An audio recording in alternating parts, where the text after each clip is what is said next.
can't be free. I take the weight on my shoulders. I feel the sky come down on me. And I can't hold it much longer. Gonna let go so I can be free. Yeah, yeah. Oh, yeah. Yeah, yeah. Let's run it. Happy Thursday. It's FT Live. Scotty Braun, AJ Pierzynski, Erik Kratz, and Stadium Russ Dorsey joining us right from the jump. How you doing, Russ? I'm good. How you guys doing? We're good. I was wondering, because I'll go through the guest list and ask you a quick question before we jump into things. So we'll have Lance Brozdowski, who's actually in my area. guy. Yeah, you know Lance. And then Tony Kemp is going to join us at 2 Eastern, and Ben Ruta, former Yankees minor leaguer, at 2:30 Eastern. It's okay if you say no. Did you see what happened in our show yesterday? I know you don't watch the full 2 hours every day, with Ben Ruta in our chat, former Yankees minor leaguer, saying that there were some interesting drills, games, techniques that were being taught in Yankees minor league spring training. I did not. Okay, I advise you check it out. You'll get a lot more context later on. It's definitely worth a look. That's why your guy Lance is on too, because he said, hey, Yankees are doing a good job. There's good stats going on in the minor leagues right now from the Yankees. Thank you, AJ, in terms of exit, velo, etc. So check it out. We'll get your take on it. Basically, it's a half homework assignment, though, AJ, because then after he hears from Lance and from Ben and sees what was said yesterday, you can wrap all of that up into a nice package. And next time you're on, I want to hear your thoughts. Yes, AJ. Hey, you know why Russ didn't watch last night? He was too busy popping champagne and throwing the confetti when Christopher Morel hit the walk-off homer. He was like, whoa, my team won, woo! Popping champagne. One, AJ, I don't have a team. And two, I went to the game 2 nights ago. I didn't go to last night's game, so I was actually working at home. So there was no champagne being popped, sir. Also, Russ, you should just say, especially for a day when AJ's on the road, because he's calling the Tigers, the really fierce Tigers Guardians game tonight on Fox, to sing it, just say, sing me a song. He's got lyrics all over his hotel room right now. Those are lyrics that AJ put together late last night. I wish you got like at least an hour of sleep, AJ. It looks like you scribbled out some lyrics, which I would have liked to know what those were, but really good effort there, dude. Thanks. The hotel called me, though. They went their security deposit back because I wrote it on the wall, so they were a little bit mad. There was also a broken guitar on the table over here that I'm sitting at, so that I autographed for him. Someone autographed it. It didn't say who, but it's a broken guitar. And listen, when you check in at 3:30 in the morning in Cleveland, they give you the Rock and Roll Hall of Fame. I can't complain. It's great. It's cool. All right, so let's charge the damn mound, shall we? Let's get into the headliner, which has been going down the entire week here, the story about Wander Franco, who currently is not with the ball club, right? They mutually decided he would sit the week out while the investigation continued. Hector Gomez, who has done a really great job covering a number of stories for a long time now, is definitely a credible reporter in my book, said yesterday, a person very close to the investigations into the case of Wander Franco, quote, "It will be very unlikely that Wander Franco will play in MLB again, judging by the results of the investigations that are currently being carried out, which directly commit him to the accusations against him." So we'll continue to monitor the story. From a criminal case, we don't have all the details yet. We're not going to act like experts on that front. On the front, Kratzy, of the Tampa Bay Rays, we started touching on this yesterday. Shane McClanahan out for the season. Many others in the rotation out for the season. Still a playoff team, still look good. Nice dub for them yesterday. Their offense has been up and down. This is their best position player. 100%. You can't keep losing pieces and expect to have. I mean, we really haven't even talked about them much until this came out in news. And, earlier when he had his discipline for whatever it was in the dugout, like there's too much going against the Rays. But isn't this where we were at the beginning of the season with the Rays? Like, they're not really the class of the division. Maybe they'll make the playoffs. Maybe they won't. They're going to do good with pitching. My biggest thing will be, where are they September 15th? Because now they're going to start to get exposed not only in the back end of their bullpen because losing a guy like McClanahan, who's been out before this, but he was the one guy that was giving them length. And so you're going to start seeing that exposed with the bullpen pieces, bringing up now your third and fourth string guys. And then you're going to have the issue with shortstop. Like, shortstop's a real position. People just say, we'll plug and play shortstop. You can't do it. Like, you've seen it happen too many times. And he was a legitimate shortstop, and now you're on your third string shortstop. So it's a tough position to fill on a consistent basis. And I just don't see – I think they're going to make the playoffs. But how they fare in the playoffs, I guess I'm going to count against them, and I guess that means they'll make it to the World Series. Who knows? Yeah, still plenty of talent, Russ, but with all of the hits that they're taking to their current roster, where are you at on the Rays as a contending ball club for a World Series title? I think we all agree they're going to make the playoffs. For sure. I definitely don't view them in the same light I viewed them in a month and a half, 2 months ago, right? Like, I think some people forget because of what's happened lately.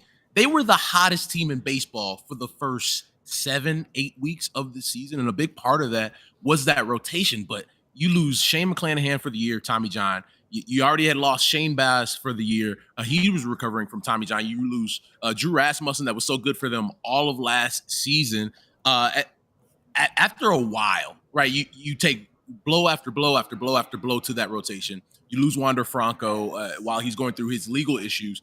And then, like Kratzy said, you're on your third and fourth string shortstop now with Taylor Walls being on the IL. You can only take so much of those hits before it starts to affect the on-field product. Now, like we all agreed, the Rays are a playoff team. I think at the same time, we talk about depth so much, and you're starting to see that depth strained for a team. Like, usually you don't see it to this level. Like, they've lost 4 starters, in the matter of 6 months, and that's really tough for any ball club to deal with. And so it's unrealistic to say that it won't have an effect on how they perform over the season's final 5 weeks. Russ, isn't it a credit, though, to the Rays organization and Kevin Cash? Because they've lost these starters, they've lost these players, and the Rays are constantly shuffling guys in and out, in and out, in and out. So they're probably the best organization. Them and the Dodgers are probably the 2 organizations that can handle this because they're used to doing it more than any other teams. But isn't this a credit to the depth of their organization, Kevin Cash, their front office, and also their players for just, another knockout blow. Okay, we're going to weather it, and we're going to figure out a way to get in. And listen, if they get in, they still have Eflin, they still have Glass now, they still have a pretty good back end of the bullpen, and they can still bang offensively. Now, would it be nice if they had Wander Franco? Absolutely. But you still have a Rosarena, you still have Yandy Diaz, you still got a bunch of guys that can swing it pretty good. So it's not like they're dead, but of course, McClanahan, Wander Franco, these other guys would have helped. No, for sure. And I think both things can be true, right? And I think it is to their credit that you're able to have, all right, we'll just call up another guy from Durham and see if he can do some damage. Like, you bring up a guy like a Taj Bradley. Hey, man, you're going to be in this rotation now. You bring over Aaron Savali. And that deal each day looks bigger and bigger because now that's a guy that you can plug into maybe in the middle of your rotation before. Now that's one of your big boys at the top of the rotation. But I also think when you get to the postseason, you would have loved to have a guy like a Shane McClanahan frontline in a series for you throwing game 1. Now that you don't have that, I think it does still put a little bit more pressure on that offense to score runs. I think I want to comment one thing on what AJ said that gets glossed over. Kevin Cash. I think Kevin Cash, you have your Bob Melvins, you have your Bruce Bochy's, like Terry Francona, great managers. To me, I think Kevin Cash and Craig Counsell don't get enough credit for what they do and the way that they have put together wins with a team that at the beginning of the year, each year for years now, I don't think gets enough credit. And the team, succeeds. And some people say, well, it's a development, it's this, it's that. I think Cash and Counsell are right on that same page of doing the best job in each league. Stability's underrated, right? Like, you look at it, stability's boring. You look at the Tampa Bay Rays, they're always in the postseason, they're always competing for the World Series, and the guy that's leading that charge is Kevin Cash, a guy who won a couple seasons ago, won back-to-back Manager of the Year awards in the American League. And so I understand what you guys are saying because, you look at teams that, bring in this hot shot candidate in the offseason, they have a great year. It's like, oh, that's the Manager of the Year. But then you look at, a guy like a Kevin Cash, who is consistently having his team in a position to not only make it to the playoffs, but win the World Series. It's like, he's won Manager of the Year already. Let's give it to somebody else. Hey, Russ, AJ.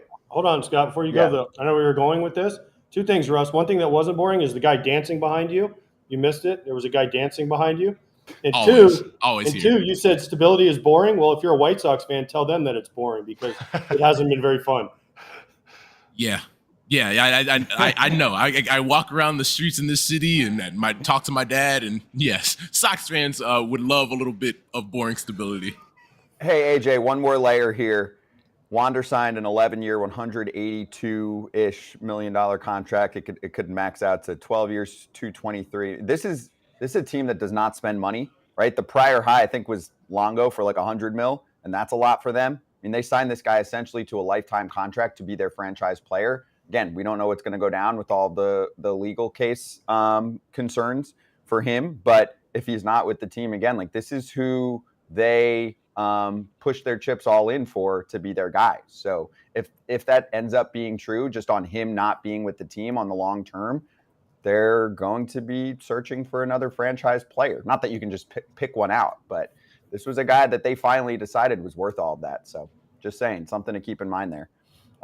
Let's go to the Chicago Cubs, okay? Because AJ already got super excited about it because he loves what he saw yesterday in the 9th inning. I mean, first off, I will give credit to Nick Madrigal for the 0-2 pitch that he pulled into the basket because that's not a home run hitter, trust me, from someone who owns him on fantasy baseball on my NL-only league. But Bellinger doubles, Dansby walks, and then Christopher Morel hits the walk-off smash for a Cubbies team that's definitely hanging around and proven many people wrong, Russ, including myself. And Morel ended up without a jersey and without a shirt, ultimately. Super fun player to follow. I think actually very underrated and undercovered right now as a player who's a legitimate power hitter who I think could be a 30-plus guy.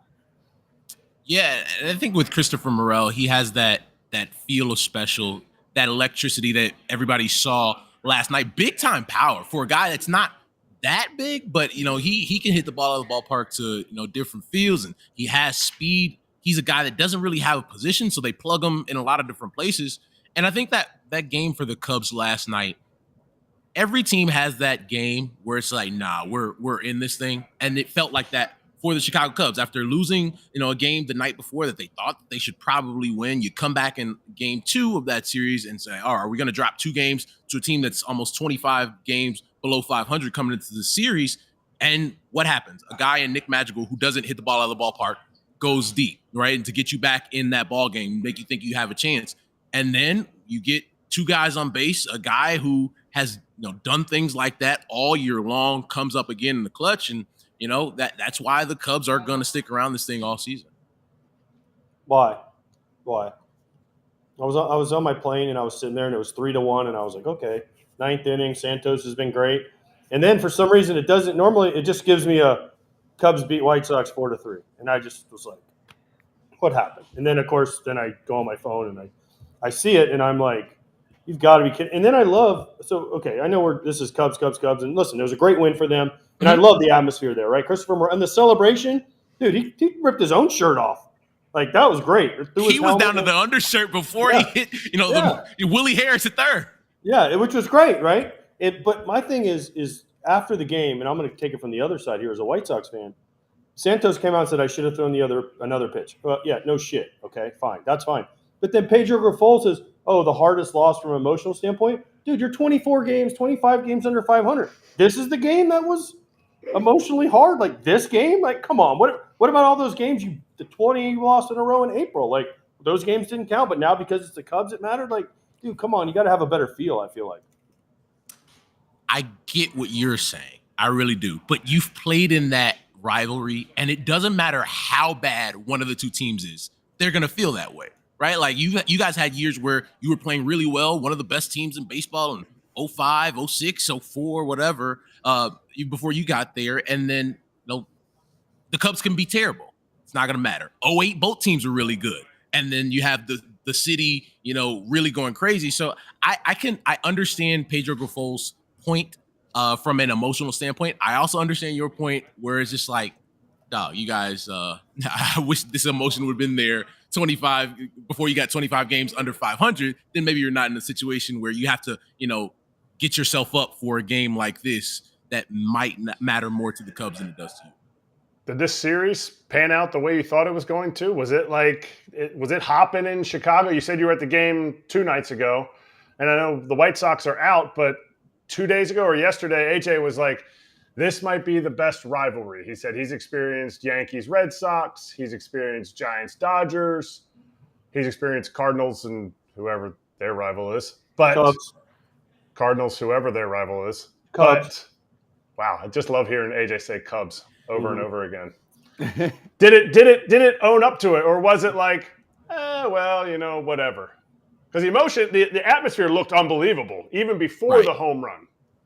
I think 2 nights ago, even after like Luis Robert Jr. hits that homer and the place goes up and he has the big time celebration where he does the 360 spin, he tosses the bat. That's a big time moment for a team that, as we mentioned several times, 25 games under 500. There was still a lot of emotion involved in that game. You still have Cubs fans groaning when that ball comes off the bat. You have Sox fans high-fiving when that ball comes out off the bat.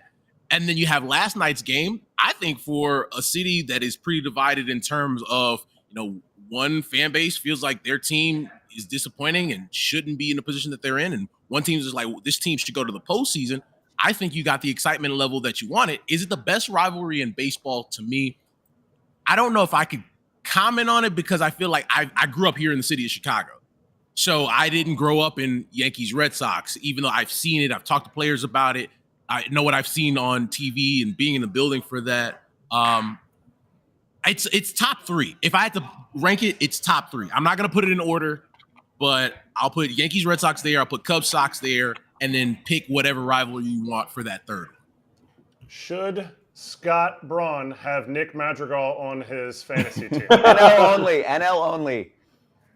That's ballsy, Scott. I'm not gonna lie to you. No, I'm in first or second place for the whole year, and it's a very deep roster. We don't have time to explain all of it. Maybe I'll do a Foul Territory After Dark for anyone that really wants to hear about my fantasy team. No one does. Nobody cares. Nobody does. Just why batting average is tough to find these days. Just saying, kids. Maybe we'll do a poll question tomorrow for best rivalry at the current moment in all of baseball. I doubt Cubs White Sox wins, but we'll see. Let's cue up the poll question for the day, though. How do you feel about analytics in baseball? A, love it. B, like it. C, hate it. D, to each their own. I like that we're giving like a really wide array of opinions. Scan the QR code on the screen or watchstadium.com/foul territory. Russ, thank you, sir. Excited for you to see this stuff. Thanks, Cheers. guys. We'll be right back.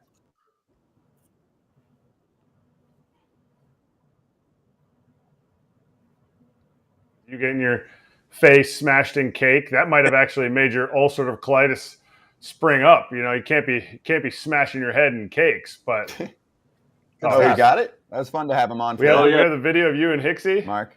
Yeah, man, Let's what just do that for another now. cool I like side that of better. this. Just getting called up the same year as Hicksy with the Twins. He made the team out of spring. I didn't.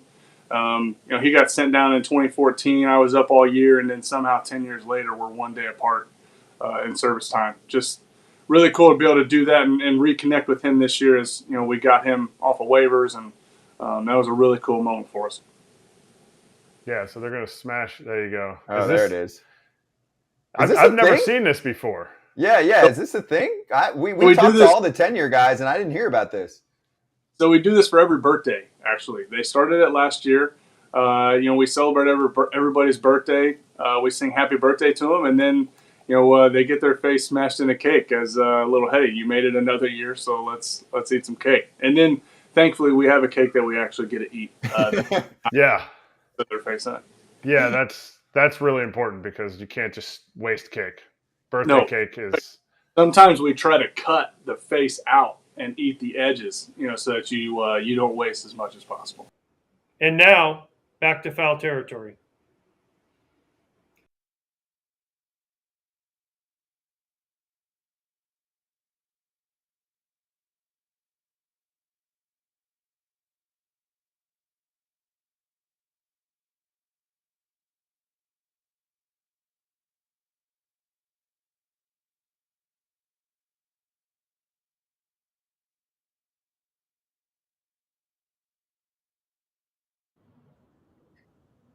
Back at it on FT Live on Stadium. Scotty Braun, AJ Pierzynski, Erik Kratz, and Lance Brozdowski joining us right now. You can see him on Marquee. He was a former remote video editor, worked at Driveline, player development analyst right now for Marquee. Does a great job and a good follow. Lance, great to have you on, dude, and nice to become Twitter friends as opposed to most people that like to troll each other on that platform. So how you doing? And let's get into it, right? Yeah, no, I'm hyped. Thanks for having me on.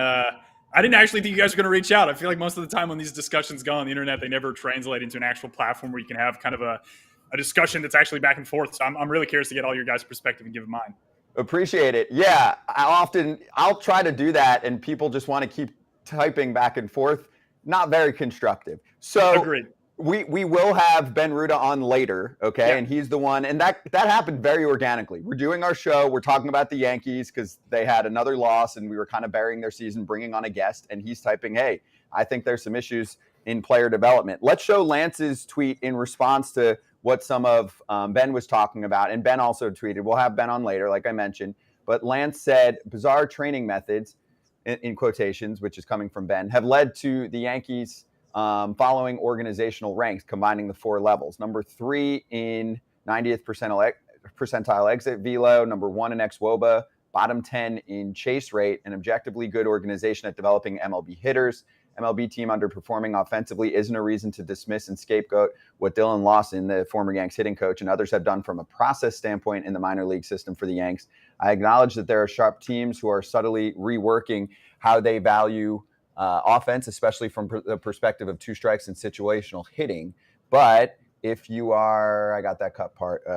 Wait, hold on. I got that. If you're doing that before you're developing bat speed and swing decisions on an org level, I'm not sure what to tell you. Okay, I did my best Lance impression. Now get into what you saw and heard from Ben, and then what you think is going right, and if you think there are things going wrong within, say, the Yankees as our case study. Yeah, it's a very nuanced discussion. I'm going to start just by saying I think they do an incredible job and have for each of the last 2 years at developing the kind of hitters that have success at the major league level, right? They're incredible at some of the underlying stats that I understand people just kind of dismiss. But if you talk to the better teams in baseball organizationally at developing hitting, they're looking at those 3 stats that I gave you. Chase rate is really important. They're creating hard hit balls at the proper angles, and they're doing it with good swing decisions. That is the template and the blueprint for a major league hitter, regardless of, I think, almost anything else going on. That is going to increase the chances of them producing major league hitters. Now, major league hitting success obviously hasn't been that good. Their offense, I think, is like 18th in WRC plus. They're the Nationals in terms of production, which obviously in the New York media market is not going to work. But I think there's also a disconnect in most organizations between the major league side and the minor league side. And that opens up a ton of nuance as the differences of developing hitters that could be good at the major league level and are good at the major league level. But fundamentally, I believe what they have done in the minor leagues has been a success, regardless of the major league outcomes of that organization. Okay, so fundamentally, would you say that they have created kids who are successful in the minor leagues because of what they're facing, or kids who are successful that eventually they're going to get to the big leagues and are going to be successful? They've done the former there. They've created guys who could be successful at the major league level, right? But that gives them a better chance of creating major league hitters than the team who's created worse players in the minor leagues, right? That will then get up to the major league level and struggle even more. That is, I think, the distinction here, right? You just have to increase the chance that you're getting multiple major league hitters by valuing what teams value. Good swing decisions, bat speed are very fundamental things to lower level development of hitters generally, regardless of major league or minor league hitters, such that as you progress them through the system and you teach them at later parts of their career, swing decision making, 2-strike approach, which I understand is something that you don't think, I don't want to say you specifically, people in baseball don't necessarily value from an offensive standpoint, but there are teams adjusting models to understand what that 2-strike approach is and how a player adjusts into a 2-strike approach. But if you're doing that and you're not hitting the ball hard at the right angles and barreling the ball, then you're probably not a major league player to start, right?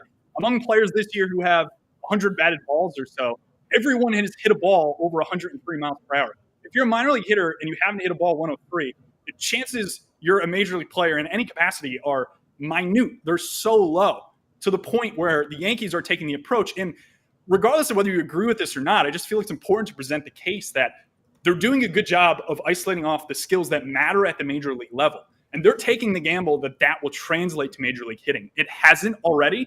I understand that. But if you look at the guys in their system on the major league roster currently with more than like 200 plate appearances, you pretty much only have like 2 of them that have come through the system, right? I'm not even going to give him credit for Aaron Judge because that pushes the scale too much. Anthony Volpe is around a major league average player. I understand he's batting .213, but he's 22 years old in the major leagues. Like, I'm okay giving him a little bit of time. He's treading water there. He's not completely lapsing to the point where they need to send him down. Jake Bauers, I understand no one wants to talk about him, but like, he was a bad hitter for 3 or 4 years. He goes into the Yankees organization, and they do a specific thing well. They allow guys to understand pull power, barrel the ball. He's barreling the ball at over a 15% rate. He's a league average hitter. He went from 30 to 40% below league average to a league average hitter. Those marginal development gains, I think, are important and are routinely overlooked, right? If Jake Bauers isn't on this team is even worse. That, I think, is the distinction here. Okay. I'm going to try not to be the old guy here. I'm bitter against analytics, but here's my thing with what you're saying. One, they haven't developed anybody.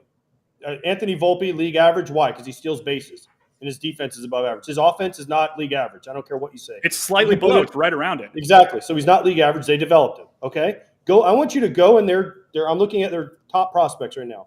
Look at their numbers. I got him down. Yeah. Okay. Spencer Jones. Okay. Yep. I mean, 785 OPS in high A. Okay. Jason Dominguez was supposed to be the greatest player ever. 756 OPS. Right. So, okay, I get what you're saying, that there are certain factors in developing major league hitters, but what I feel like analytics people don't understand, and I understand analytics, and I'm all for certain analytics being applied, okay? But not every guy is the same. So you might have a guy that's 6'7", Aaron Judge, and then you have Anthony Volpe. Guess what? You shouldn't have an Anthony Volpe going up there trying to hit 65 home runs and hit the ball 103 miles an hour, because guess what? On a physical limitation basis, he can't do that as consistently. Now, can he have a good approach? Yes, but also he needs to be able to two-strike adjustment, right? Put the ball in play, get a guy over. I mean, I'm not crying for a bunt, but hey, can you bunt? Can you 2 strikes? Can you drive the guy in, not take a wild swing, trying to hit a home run? Because the Yankees farm system said, well, if you strike out, it's fine, but also if you hit it 103, oh man, you're going to go to the next level, right? So there has to be, you can't just have it one way. And from what I hear from what you're saying is their development is every hitter has to be the same. Let's look at Vladimir Guerrero, senior. You tell me his chase rate was good? He's in the Hall of Fame, right? There's certain. If I was told to do this, I never probably would have made it to the big leagues because this wasn't my game. Walking and not swinging, I swung and I put the ball in play and I got hits.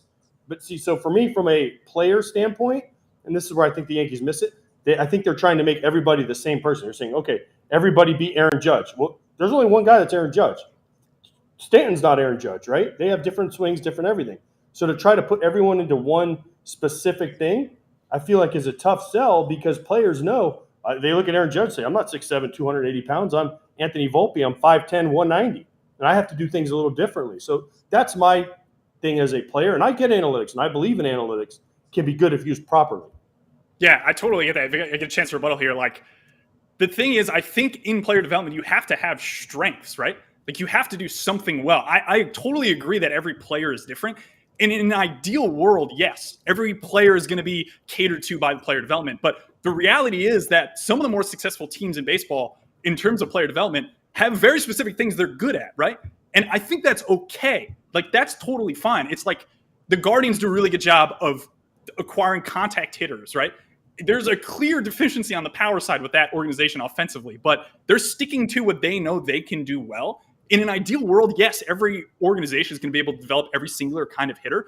But I think you run into issues there with like, that is really hard to do, right? To say that everything is our strength. That's where I think a lot of teams get caught up. Whereas I understand the Yankee strategy of like, we can get barrels. We know how to take a particular kind of hitter and make them good and make them major league caliber, give them the elements of a major league hitter. And therefore, we think that'll increase our probability of creating players who are good major league hitters at the end of the day. The Dodgers and other teams are doing it on another level that's above them. I understand it. Like, they do a really good job on the specific side of both pitching and hitting. That's an organizational system development thing, top down. But Orioles are doing a really there's a general idea that the Yankees aren't doing a good job on the player development side. And that is, I think, the lapses, in my opinion. Like, they're doing a good job by the standards they have created. And I think that's a huge difference. They have metrics that they're going off of, and they are creating success on that template. Should there be more nuance to it? Sure. But the reality is, like, they're doing a good job with the template they have been given and providing the metrics they're hitting towards. Do the Yankees, in your opinion, use more analytics than other organizations, or would you say they're actually below average? No, they're above average. Using analytics, correct, compared to other organizations. Yep. Yeah, I would confidently say that on both the hitting and pitching side. So why would you say that the Dodgers are doing so much better? Because I feel like I have an answer, but I want to hear your answer. I think it's gonna make everyone light up here. It's the people they have there, the communicators they have there are better than anyone else. And I have this from my personal experience too, talking to Dodger coaches. The thing that I heard from a couple people in that organization, they do not lose anybody on the development side that they do not want to lose. That is a key distinction, I think, between other organizations. How you get to the Dodgers, I have no idea. And I don't think 29 other teams in baseball know. Like, that's the distinction. You're talking about, like, the 90th, 95th percentile outcome of what the Dodgers have done. Like, that is impressive. It's really impressive. They don't lose who they don't want to lose, and they're really good at communicating and understanding what AJ's talking about. They're good at going to that level. But to think that every team can be the Dodgers, I think, is just false. They have an incredible system they develop in the major league and minor league side. We could get into the differences between minor league and major league development. They do a really good job of integrating both. I think a lot of teams are better on one side or the other, but it's the people. Yeah, and isn't that an issue at every job? Aren't you why is that so hard to find? Because of the fact that the Dodgers keep everybody, or is it because maybe the people that some teams bring in, they're looking for people who just know these numbers that you're getting to, and you're building this number. It's like saying everybody needs to catch on one knee. Whether or not, you haven't heard whether I agree or disagree with it. I agree you want to get the strikes for the catcher. But if you say everybody has to catch on one knee, what if that guy's knee hurts? What if Kyle Higashioka can catch on two knees, on 2 feet and not one knee, and his numbers are incredible? Like, that's a people decision that has to be made. You can look at the numbers and say, okay, Kyle Higashioka's receiving numbers are legit top 10 in the league year in and year out. He can stay on 2 feet. But if you're coming in and you're saying, nope, we need to have this is all that we have to do, whether it's at the minor leagues or at the big leagues, you're hurting somebody, and you're most likely hurting that kid's career, but you're also hurting the development of the organization. Just because you brought somebody in that says, I want our ex-Woba to be this, so we're going to teach this, we're going to get rid of T's, we're going to teach all these things without actually coaching and catering to the player. I agree with that. What I'll say is that I think, and this might be a flaw of player development generally, like, I think a lot of these organizations take what you'd call almost like a venture capital approach, like where you're creating a portfolio and betting on what you do well such that you get incremental gains from the guys that you could develop into major league players. You're comfortable with losses, right? Portfolios in asset management have losses. Like, you're accepting those losses. You're going to have a certain amount of bad beats, and you have to accept that as an organization and be okay and trust that the system that you have built will allow you to be positive, whatever term you want to use, expected value return, major league players, major league playing time, major league contribution, at whatever interval of time you're basing it off of. So I just push back against the idea that, like, everyone has to be catered to. Like, the reality is I just think that's impossible. Like, I think that's so hard to do. Like, the Dodgers even lose guys to other organizations, and, like, I think they're okay with it for the most part. We've seen them make some really good trades. Let Mitch White go, not been great for the Blue Jays. They get a pitcher back who's now top 3 in their system, Nick Frasso. Like, they make a lot of moves like that as well, but they probably also lose guys, that end up performing well in other places. Like, Yordan Alvarez is a great example, right? He was a Dodger prospect at one point. Like, you have to be okay accepting the losses and understanding that in the long run, you will net out positively. I just push against the idea that a lot of player development systems, either pitching or hitting, need to make every player great. That might be their goal in theory, but, like, when they're at a table talking about it, they know they're not going to be able to do that, right? Like, if we don't have the ability to develop good changeups as well as another organization We might not take the guy who's a really good pronator who could turn over the ball and create good backspin and fade. We might just give him to the Marlins and have them try to figure him out. We might go for the guy that they can't develop, I'm hesitant to say that like everyone should be catered to. And it's a harsh reality, right? It's a harsh way to think about it, but on a high level decision making, how a lot of teams think about it, the majority of them lean towards that. They're okay with guys breaking out and them missing guys as long as they do what they do well and can create value. I understand the Yankees haven't done that at the major league level. I think what they've done at the minor league level is set themselves up for success at the major league level. I get it's not there yet. Okay, so when does it come? Because they haven't developed anybody. And you said they don't cater to people. Aaron Judge has his own hitting coach. They cater their ass off to Aaron Judge. So you can't say that. Okay, Anthony Volpe, he's below average. They haven't put one other. You look at their starting lineup. There is not one player that the Yankees have developed. And you can't use Jake Bauers because Jake Bauers came from another organization. He was bad in that organization. But he knew he needed a change, okay? So fine. Listen, if you're bad and you go to a new place, guess what? You're like, man, I need to make adjustments. Okay, fine. But they didn't develop him. He was developed by another team. Disagree. So I disagree with that. That's fine. But I consider developing, you get a guy to the big leagues, he becomes a big league player. Fine. Yeah, he left and went somewhere else. Why? Because he wasn't good. And as you get older as a player, you say, man, I'm not very good. I need to change things. Fine. Okay. But my thing is that you can't name me one player in the Yankees system that they brought up and has been, boom, as a hitter. Man, look at this guy from day one. Okay. Aaron Judge. But he was on the prior regime, and he doesn't count. I'm fine with pushing him out. Yeah. Okay. He's too good. There's not another one. Now, the other thing is, for me, is you've said all these things about numbers.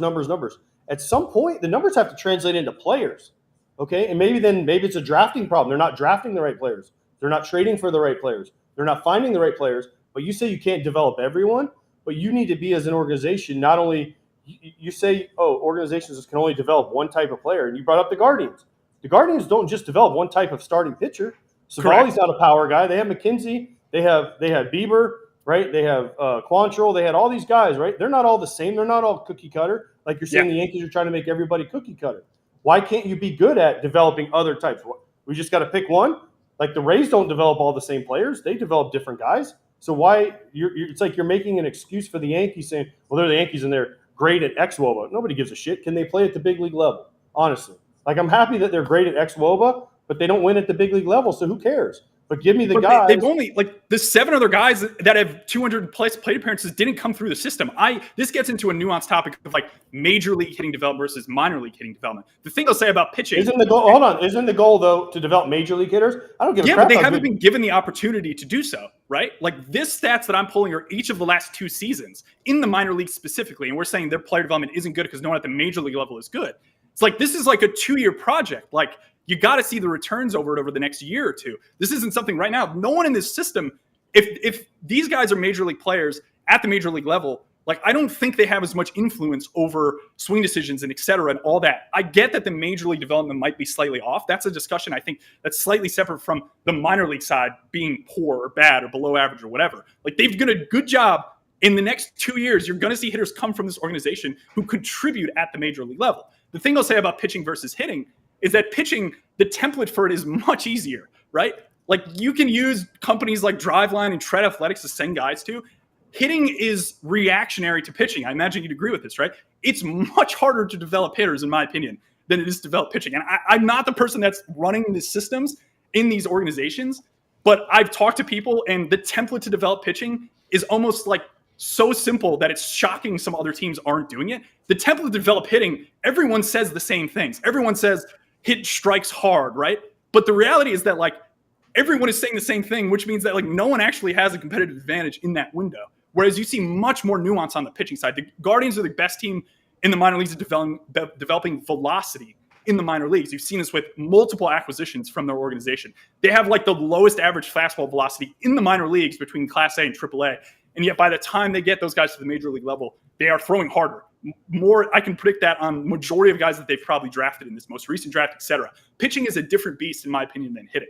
Hitting is much more abstract and art-based, and there are not a lot of teams doing it, I think, incredibly well. The Yankees have just shown that in the minor leagues, they're doing, I think, a better job than a lot of other organizations. I understand it's not at the major league level yet, but I'd also argue that, the development at the major league level is different. You have 7 hitters there who, probably have their own hitting coaches, don't maybe listen to a guy like Lawson as to what they want to do. The guys coming up through the minor league system potentially have a chance. Now, this gets into much more nuance of like, if there's pressure at the major league level to win, are those guys even given opportunities to play, right? This is something I work for the Cubs network right now. I'm fascinated to see what happens with the Cubs. The Cubs have a lot of minor league hitting talent coming through the system, right? And I don't know if they're going to give a lot of those guys chances at the major league level. Like Pico Armstrong, obviously center fielder, Harvard Westlake. He's probably their future center fielder. Beyond that, you have the corner spots locked up in Ian Happ and Seiya Suzuki. And yet you have 3 other prospects in the minors that they have developed that I don't know if they're going to ever see the field in the major league level, right? Or they'll probably see it for another team. You just saw them trade Nelson Velasquez away, who's at least a major league average outfielder. Like, it's as much about developing hitters at the major league level as it is like developing guys that can acquire other pieces. And decision-making in Major League Baseball for minors is very political as well, right? So the Yankees can get to the point where they bring these guys to AAA in the majors, and then there could be a fundamental difference between what happens at the major league level and what's happening in the minor league level, such that these guys don't actualize their full potential. That's again another discussion. This discussion is very nuanced, I think. I push against the idea that like they haven't done a good job because they don't have current major league players. Like, I'll come back on in a year and a half, 2 years, and we'll see where they are. And we'll see if you're right. We'll see if I'm right. I just don't think you can look at the major league team right now and then look down through their minor leagues and be like, develop hitting.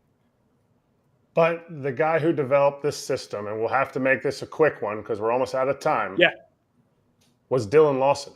Dylan Lawson created this system, whether it's right or it's wrong, and he came up to the big leagues and couldn't communicate this system.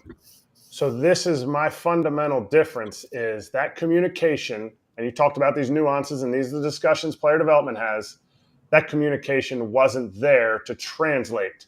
So how could it be happening in the minor league level, say, hey, you're doing this really good, but in the big leagues, you're never facing a guy that's going to throw 93 with low spin rate at the top of the zone. But in the bushes, you're going to face that, and you're going to feast on it. That's a fair point. I'll say there's probably a lot of variables to that. Money is one, right? Like major league development is harder to do because generally teams have massive investments in players, such that if you have an assistant pitching coach or assistant hitting coach come to a player and go, hey, we'd like to adjust this in your swing. We want you to close off your stance. We think you're over rotating and pulling everything too much. The Yankees might just be like, no, it's not going to happen. We have $15 million invested in him. That happens a lot more than I think people realize, right? Like you hear about this all the time when guys go to other organizations and do really well. You then talk to people at the older organization and go, did anyone in there have the idea that other team executed? You'll hear yes a majority of the time. I guarantee you this happened with Tyler Glasnow going from the Pirates to the Rays. There are probably people in the Pirates organization pushing for Glasnow to make the changes he made with the Rays. This gets into the fundamental difference, I think, between the majors and the minors. Lawson, I'm fine saying he was not a good major league coach. You know, maybe he learns from this. Maybe he goes somewhere else and is utilized where he has strengths, which is probably on the minor league development side. And then maybe you get a better coach who's able to then communicate to the major league players and figure out how to bridge that gap between what Lawson created in the minor leagues and what you want at the major league level. All right, good stuff. I like it. All right, Lance, thank you. I got out of the way because I want the players and you guys to get after it. So we appreciate it, dude, and we'd love to have you back sometime. We'll see what Ben says later on. So stay tuned. I appreciate it. I'll be watching. Thank you. Appreciate you. And you can follow Lance. We'll put up his Twitter handle so you can say hi at LanceBR. We had gone on a lot of mission trips to the Dominican and to Haiti. We had a family and a girl down there that we were sponsoring to get her through school and to get her through a project that was basically like a boys and girls club, you know, compared to here in the States. And every year we went down and visited that community and you know, see what they needed, see how we could help them. So we kind of knew what not to eat, what not to drink, you know, kind of the whole spiel. Well, I came back and I had E. coli. So the doctor was like, listen, you know, you have this kind of rarer version of it, so we can't give you any medicine because if we do that, it's going to unlock basically a toxin in the E. coli. So I said, okay, well, let's just hang in tight here for a few weeks, which kind of stunk. But at the end of the month, you know, that was January 1st or 3rd, somewhere around there. At the end of January, I still felt terrible.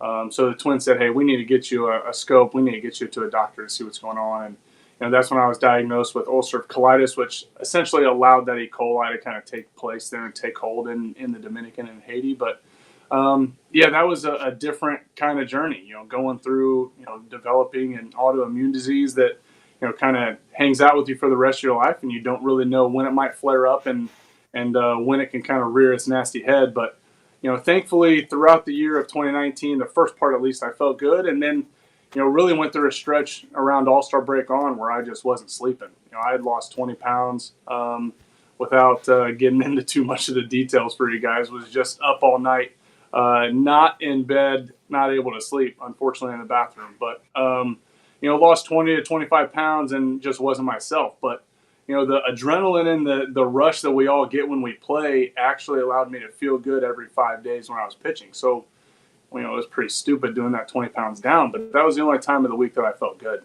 So I wanted to keep pitching until really I couldn't there in September. But, it took me on a pretty interesting journey for 2019 and 2020, trying to find the right medicine. But, thankfully I've had really good doctors there in St. Louis at WashU that have, been able to find a medicine that have worked and kept me feeling good for the last few years. And now back to foul territory.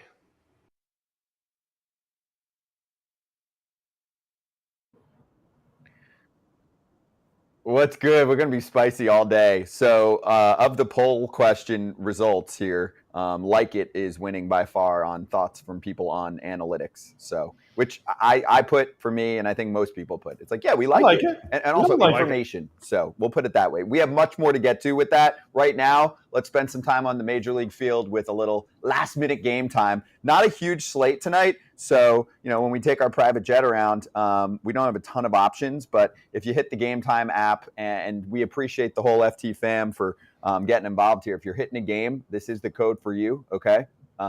You can see it on your screen right now, and you can download the Game Time app and redeem that code FT Live, $20 off. So if you have a choice of where you're going tonight, AJ, where are you going? Man, I'm in Cleveland, so obviously have to go you have no choice. But I was going to say Milwaukee Dodgers just because we have two friends of FT, Burns and Lynn. But I actually want to go to Arizona and San Diego because Gallen's pitching for Arizona. San Diego needs these wins. Rich Hill's pitching, one of their trade deadline acquisitions.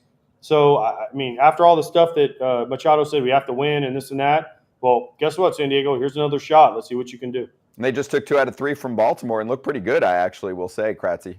This is why you can't let AJ go. He just hit 3 games, and there's only 5 to choose from. I guess I'm flying with AJ, although he misses his connectors, so I'm going to take a PJ myself, and I'll meet you there at San Diego. I want to see this San Diego game. One, that's where my action's on tonight, but I love seeing Gallen. Gallen is trying to push his team into the playoffs. Machado's trying to push his team that just took 2 or 3 from the Orioles, like you said. And I don't know that they necessarily look good. So I'm looking to see how they respond in this game against a ace, a guy that is looking to win the Cy Young. I'm with you. Yeah, I want to see Burns against Lynn. I just want to see the new Lance Lynn hang out in L.A. and Corbin Burns and obviously his ridiculous arsenal that he brings to the table for a Brewers team that should be in the postseason and should be a big finish for Corbin. So Game Time. I'll take San Diego over L.A., just saying. In terms of what?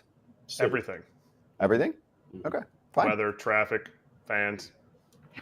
Well, you guys need a helicopter. I know a guy. I'll hook you up. Go to the Game Time app, pick a city like LA or San Diego, see what you're into, what kind of games you want to hit. A little hoops, a little baseball. When we had the Padres and Dodgers, remember that? Dodgers have made that rivalry pretty one-sided. But you slide to unlock zone deals. There are last-minute deals that you can grab, as you can see in that right corner there, cheapest for the flash deal. And also, you get to see the view of your seat. This is the best ticketing app, not just the best last-minute ticketing app, the best ticketing app. That's why we partner with them. This is real. It's their lowest price, guaranteed, which means you will always get the best price compared to their competitors. If you find tickets in the same section and row for less, Game Time will credit you with 110% of the difference. So when you're looking for tickets for a game, just smash the code FT Live, all caps. Download the app. Terms apply. Again, create an account. Redeem code FT Live, $20 off. Download Game Time today. Last minute tickets, lowest price, guaranteed. We'll go over our picks for tonight, and we have Tony Kemp in hour 2, along with Ben Rada, who made all of this Yankees minor league chaos happen.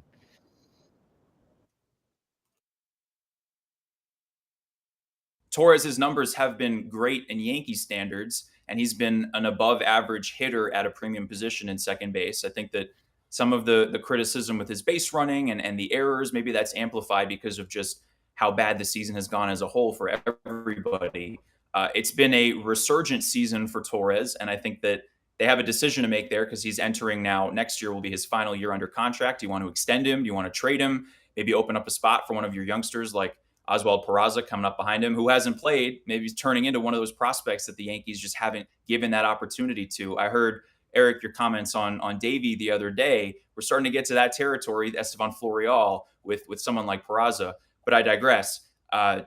Glaber's had a good year, but that's a testament also to the guys around him and the fact that the offense has not been the Bronx Bombers, a team synonymous with blowing teams out and putting up crooked numbers. They haven't been doing that. So that's why Torres has been leading the way. He's been pretty consistent. But Kiner Falefa is really one of the stories of the entire season because, like you alluded to, he was a failure at shortstop last year. He'll be the first one to tell you. He's the most accountable and candid player in that clubhouse. And he is such a team-first guy, also in his final year, a walk year here. And he's showing that he can play multiple positions. He's versatile. He's even pitched a little bit. And he's hitting, I don't have the stat offhand, but I think it's pretty much 300 since very early in the season, maybe like mid-May. The only guy on the Yankees with a runners in scoring position average over 300. So he's taking advantage with guys on second and third. He's driving runs in. He's starting rallies. He's playing good defense at third. He has had a tremendous season. And those are the kinds of things that you would see from the Yankees as peripheral players. But this year, it's just been him and Torres as the only consistent and reliable producers on offense. And now back to foul territory.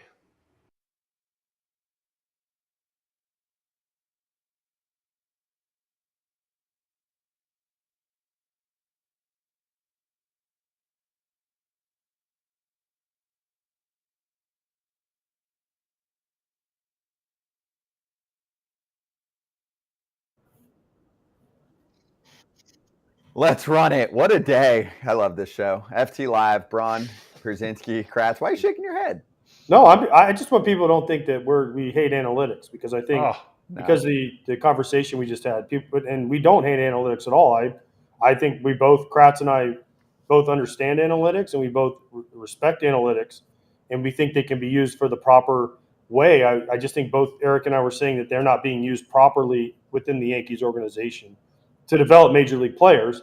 And I think Lance kind of, we went back and forth. He was great, but I just don't want people to think we hate analytics because we don't at all. No, there's been an analytics sprint, right? And the Yankees were in it, and they went like, woo, like past the finish line, while like Braves, Dodgers, whatever, like, hey, we're still right here. You guys went too far. Anyway, let's do our BetMGM locks as I'm cold as hell. Coldest I've been all season long. It's going to happen. It's going to happen, all right? You weather the storm. Kratzy is the ultimate comeback story. So there we are. All L's right there right now. So let's fast forward to Moneybags so that we can calm everyone down and say we're still okay. We are up. AJ, actually, you're going to go first because we got to get you back to the betting side of things, okay? I couldn't hear you, Scott. I'm sorry. Oh, sorry. We have, you know what? Let's just say, hey, Mark, we hear you, bud. Yeah, Mark, we're glad you're welcoming clear. people, but I can't hear the show. Yes. There's tours going on in our massive control rooms behind the scenes. All right, AJ, why don't you do some picks for us? No, I'm going to let you go first, Scott. I'm actually, you're ahead of me because I think we're betting on the same game. And so I want you to go first, and then I'm going to tell you why you're wrong. Okay. So I'm looking at the Mets game with your boy Adam Wainwright pitching, and he's been struggling right now. So I'm going to give the win to the Mets money line, but that's at minus 140. So I looked at Jose Quintana's Ks, and I've watched him lately. The stuff's good. He's going against the team last year that let him go, right, in the offseason. They didn't aggressively try and sign him, and yeah, he had his injuries, but Quintana's looked good. Got about a 3 ERA, and I'm just getting 3 Ks or more. So that plus the Mets money line at plus a hundo. Quintana's hit at least that strikeout prop in all but one of his, 5 starts so far this season. Why am I wrong? Well, because I'm betting against you 100% of the way, kind of. I am betting with my heart instead of my head, like you did. And I am going to take the Cardinals. I'm taking a huge parlay. So think about this, plus 320. It's a big one. Cardinals win, Wainwright, 2 strikeouts. Okay, 2. Come on, Waino. 2. Quintana, 4 strikeouts. And like you said, I think he can get there against this Cardinal lineup. And the Cardinals win. Get Waino, win 199. Get him 1 away from 200. Betting with my head, not with my heart, but the number plus 320. Let's go, baby. Wow, plus 320. Okay. Big time. Zach Gallen's giving me 5+, and the Diamondbacks are winning it and shutting down the Padres. Wow. Okay. These are interesting ones today. I feel like all of us, to an extent, going out on a limb, especially AJ. Woo! You need the upset. You need the Ks. Let's see what happens. All right. Those are your BetMGM locks. Let's see how we do. Let's get back on the winning side of things. And use the code FOUL, FOUL, if you're new to the party with the BetMGM Sports app or on BetMGM.com. Place your first bet offer. Receive up to $1,000 back in bonus bets. If it loses, you got to sign up and deposit into that newly created account. And if that bet does lose, your bonus bets are available once the wager is settled. Always bet responsibly. Gambling problem or concern, call 1-800-GAMBLER. All right, let's set everybody up for hour number 2 as the heat will continue. We had a lot of good heat with Lance Brozdowski, who is more on the numbers side, very heavy on the analytics side. The Yankees minor league discussion will continue with Ben Ruta, who pointed out that he was not a fan of the way that the Yankees were developing some of their players or many of their players through some interesting drills that we learned about. We'll get into that with Ben, and Tony Kemp will join us right at the top of hour number 2 on the Foul Territory YouTube channel. It's a great comment too. I'll wait for it from a fan who is bringing up some major league numbers in flaws that they're seeing with the Major League Ball Club, which comes from players they developed and from players that they signed. That has to do with off-speed pitches and breaking balls. So stay tuned for that too. You guys ready? Take some breaths, okay? Because this is all you. People want to hear from the players that are fresh out of the game. You guys good? Plenty fun. Can't wait. I got plenty of stamina here. Okay, good. The only easy day was yesterday. Just want to let you know. That's why I wore it. A wise man once told me. Tony Kemp's about to join us. Excited to get into it with him. He'll make his FT Live debut. So questions that you have for him, flip over to the Foul Territory YouTube channel live right now, and we'll ask him live on the show.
So I can be free. I take the weight on my shoulders.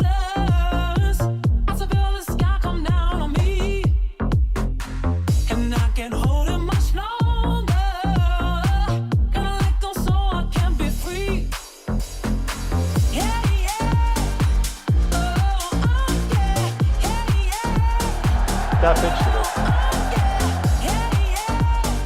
Let's run it. Hour number 2 of FT Live. We're bringing it right off the jump with the great Tony Kemp joining us for the first time on FT Live. Tony, great to have you on. Appreciate the time, dude. And also just want to get right into the most important part of why we want to chat with you at this very moment. So how you doing today, first of all, man? Hey, first of all, thanks for having me. Appreciate you guys making the debut. Feels like opening day again. Off day here in Oakland, so love an off day in the big leagues.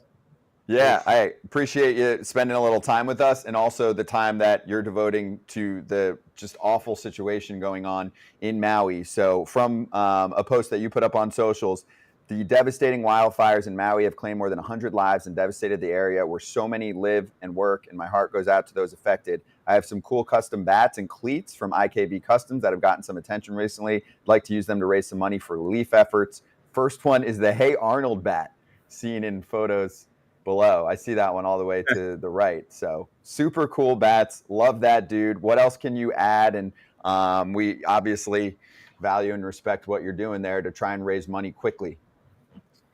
Yeah, I mean, you guys know, just sometimes before you go out to a game, you're checking your phone, and those fires had popped up, and I was watching people jump into the water to escape the fires, and just trying to do my part. And obviously, with the custom bats and the cleats are going to come as well. But my wife and I, we donated to one of the kitchens down there who are collecting money as well to shelters who are looking for food. So obviously a terrible situation, but I grew up a 90s kid, and Hey Arnold and Rocket Power, my two favorite cartoons growing up. And my customs guy, Keenan, out of Nashville, kind of just came up with this idea. Warren made a cool catch in St. Louis, and I don't know. I don't know if they went viral, but man, it kind of blew up social media, and I feel like took a lot of people back to their childhoods of watching these cartoons growing up. So I said, you know what, wore these cleats once, made a pretty cool catch with them, and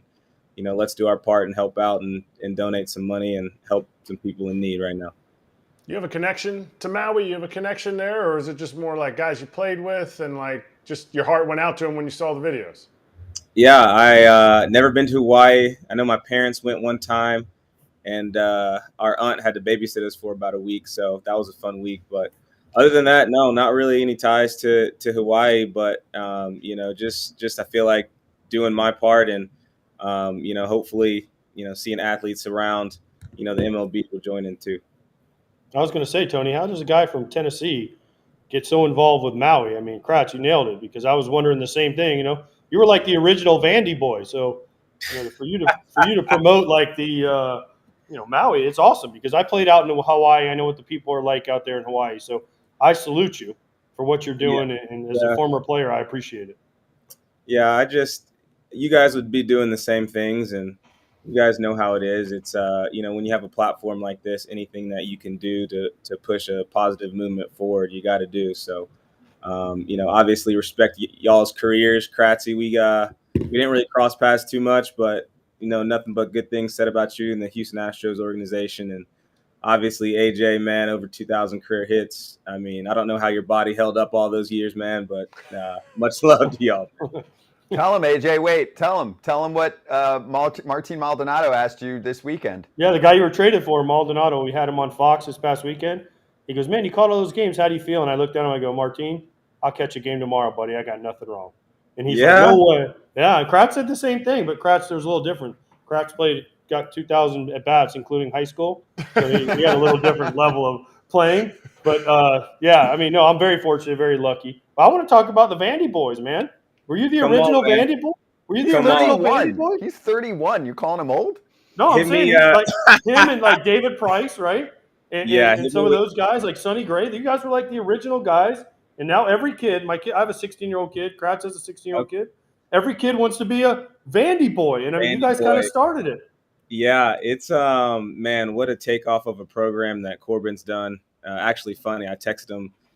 You guys know how it is sometimes after games, that lactic acid really hasn't got out of your body, so your body's kind of just aching and you're up in bed. It was probably 1 a.m. and I just shot Corbs a text and just said, love you. And that guy's kind of changed my career, and I wouldn't be sitting here talking to you guys without him. And just the way he develops young men, and the type of father figure that he takes over guys over there. And obviously when I was in high school watching guys like Price that was from Murfreesboro and right there in the own backyard was pretty cool. So once I got an offer from there, I had to actually decommit from East Carolina. I actually, still in my heart, I feel bad about that.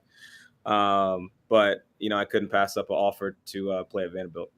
We need one Tim Corbin story that you haven't told anybody. And I'm not looking for the, "Oh, I love you" text back. I'm looking for a true Tim Corbin. And you know what I'm talking about. Come on now. Yeah, I'll give you one. My sophomore year, we went down to Gainesville to play Florida. Go Gator. And man, they are our kryptonite. I mean, we went 54-12 my freshman year.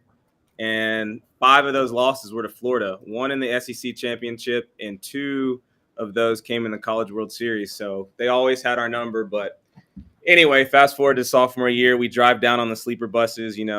Always my favorite. You guys know how it is being in on road trips, on show flights. Those are the times you dream about. So we're driving down, we get swept by Florida, and after we got swept, this dude wore his uniform all the way back from Gainesville to Nashville in his jersey. He was so pissed.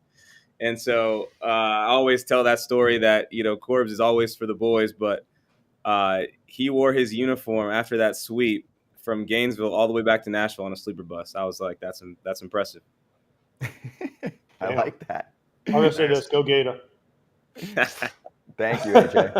All right, so being that AJ already called you super old because you're an original Vandy boy. I didn't call him super old. Hey, I think it's awesome. No I offense know. taken. I'm good. No. I got 2 kids. I got 2 kids now, so I am up there. I'm not 23 anymore. So No wonder you're tired. You got 2 kids. It is what it is. By the way, I think it's still criminal that we only get 72 hours for paternity leave. That's fair. Can we get 4 to 5 maybe? Can we get a couple more days out of paternity leave when we welcome a life into this world? My kid was born. I played the next day. I missed a game. That don't make it right. Hey, we didn't have paternity leave. You guys are spoiled, man. Did you not have paternity leave? Us old guys, we didn't have paternity leave. My daughter was born September, Labor Day in 2005, and we were supposed to have an off day, so we scheduled her to be born on that day. We induced her, and when we did it, we were supposed to have the off day. We had a rain out against Boston, so the team was playing in Fenway. I'm watching the game on the TV as my wife's in labor, and then the next day I flew back to Chicago and played. We didn't have paternity leave. There was no paternity leave. They're Yes, like, you had a kid? I promise you we did not. They're like, you better be back tomorrow. You're backing at it. No, we're moving into a new house. So it was my wife's dealing with the toddler, newborn, renovations in a new house. I'm like, man, I need another day, dude. I need another day. And a new newborn. Like we're talking like a few days ago, no? This was last week? Her name's Naomi Lee. She came August 10th, 6:15 p.m. Wow. Second girl, super blessed. Everyone's healthy. Can't ask for anything more, man. Congratulations, dude. Congrats, man. Now, would you have named her like the one fan from LA named his daughter Mookie? Would you Naomi Mookie? Come on. Man, you know what? You know what's funny is, so me and Mookie played together in a summer league team in Nashville for 3 summers. And seeing how much of a superstar that guy is now, I'm so happy for that dude. And when I heard that story, the funny thing is, when he said that he hit his furthest home run, it was actually over my head in left field. So I can confirm that was probably the furthest ball that he'd ever hit. And I texted him and I said, "Where'd that juice come from, kid?" And, obviously he laughed and said, he told me the story. So, Mookie, we had to pass on Mookie for the middle name. Well, and also I just want to give more context because I talked to you about it years ago when I was doing an interview with you, I think on the field at some point. I think it's actually the Astros Red Sox series from years back, whatever it was, the ALCS. So for these guys, they might not know why you recruited Mookie to play on that team and he declined. And it is not because he doesn't like you, because as our audience can already tell, you're a great dude. Come on, man. To this day, this story still ticks me off. I'm like, bro, we would have found a way to make you. I could have let off. You could have let off. I could hit second. You could hit second. Mookie Betts would have played on that team. Come on. I did not hinder a future Hall of Famer from not playing at Vanderbilt. It's a great story, though. Wait, AJ, that's what Mookie says. Mookie says, like, if you ask him, he'll be like, I didn't go to play with Kemp because he was like, I'm not going to play there because I won't play over you. And I was like, dude, there's 9 people on the field.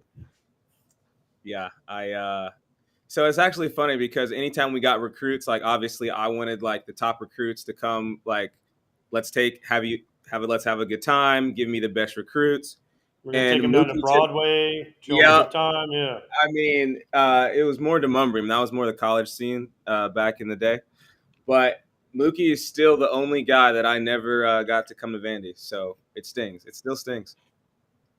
Wow. We got to get Mookie on and ask him about this. We just had because Mookie on. we got to get him on again because now we have new breaking news. Mookie didn't go to Vanderbilt because he hates Tony Kemp. That's what I just heard. That's how What a AJ guy, writes his man. headlines, Tony. What a character.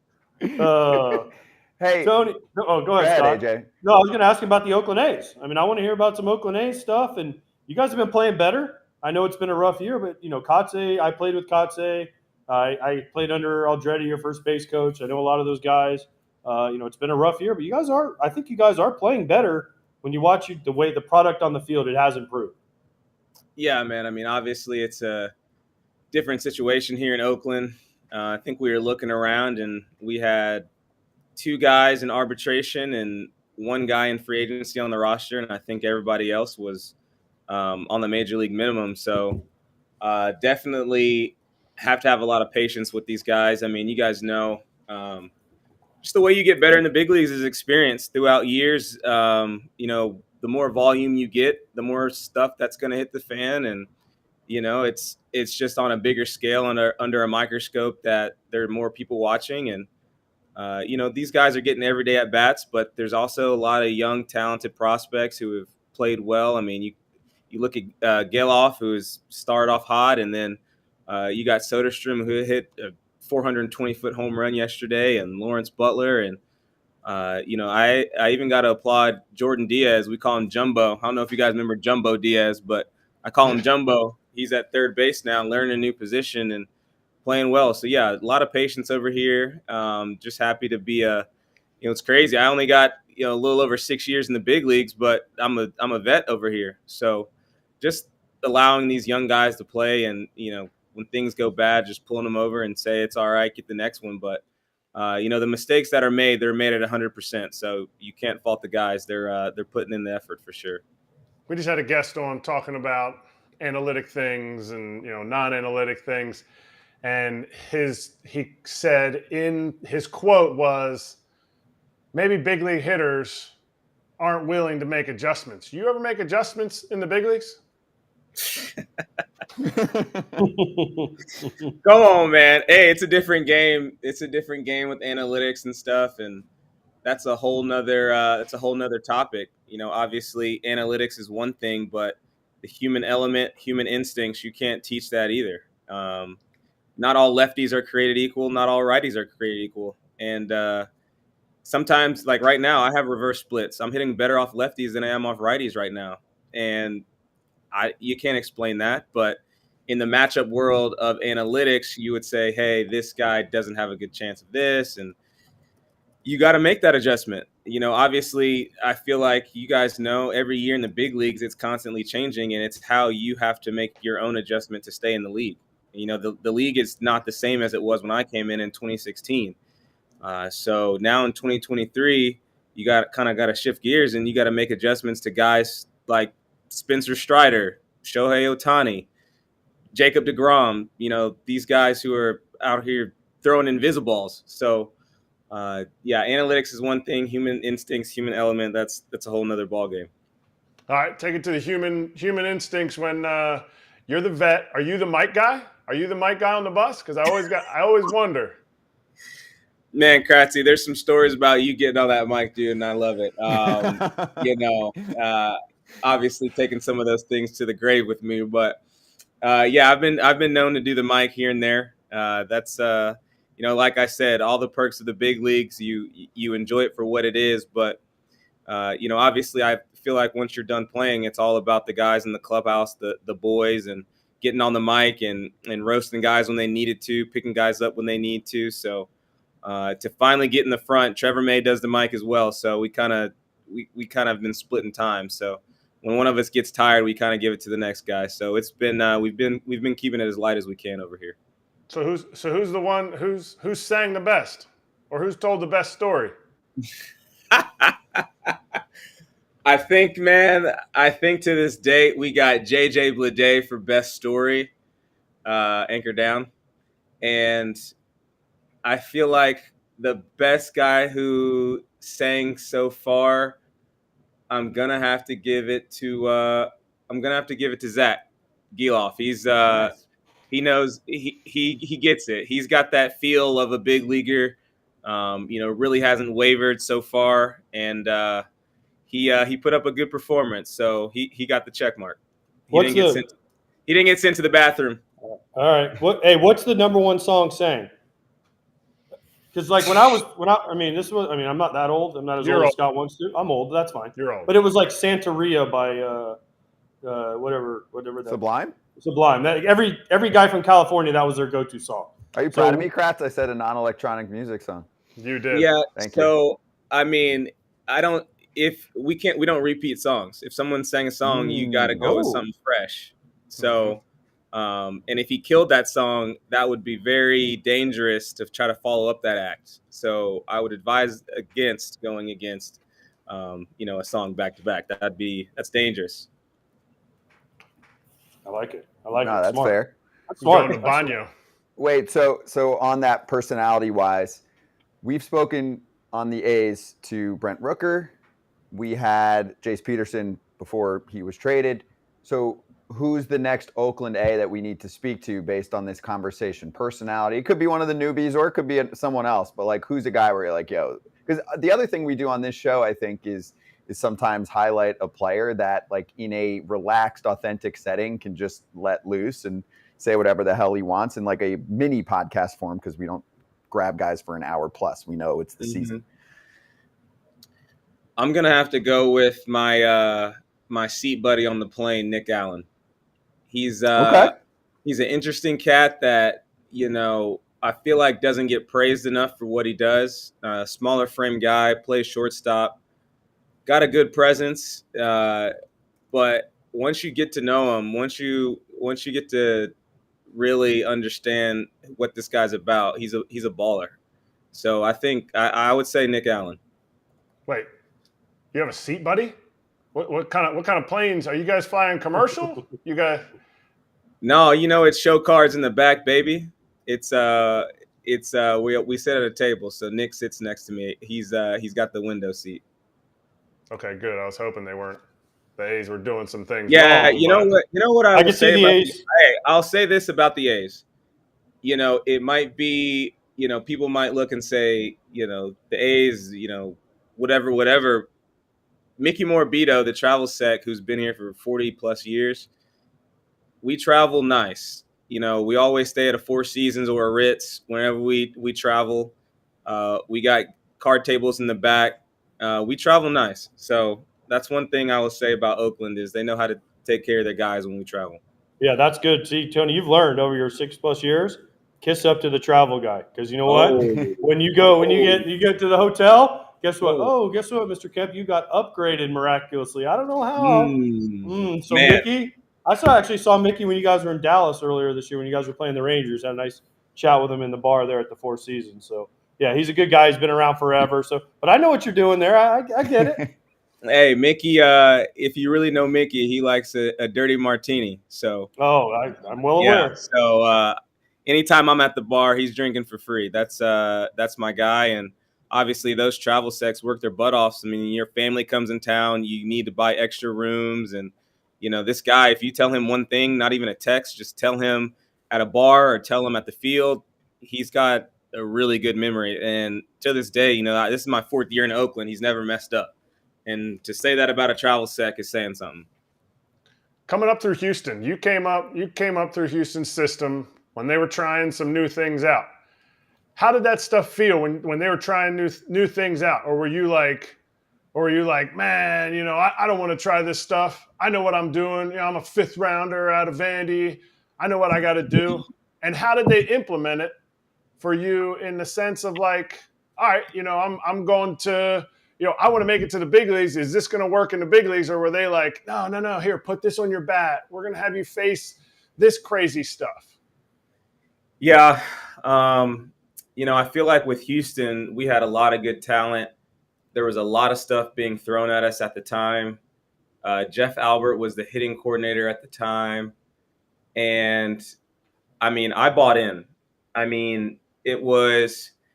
knew a little bit about hitting, obviously had some good years at Vanderbilt, had some good, a good season in the Cape Cod League.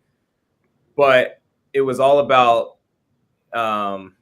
how long your bat was staying through the zone on plane. And it really didn't make sense to me at first. You know, I've always been like a feel hitter, not really mechanically sound.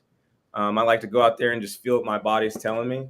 And so once they sat me down and kind of broke down like in a PowerPoint how this worked, I bought into it. And you know, I think that Houston develops with some of the best organizations in the big leagues. And maybe I'm biased because I was drafted by them and came up through the system, but I mean, there's a reason that those guys have been to, 5 straight ALCSs and a couple World Series in the past couple of years. I mean, there's a reason that, you know, that stuff plays.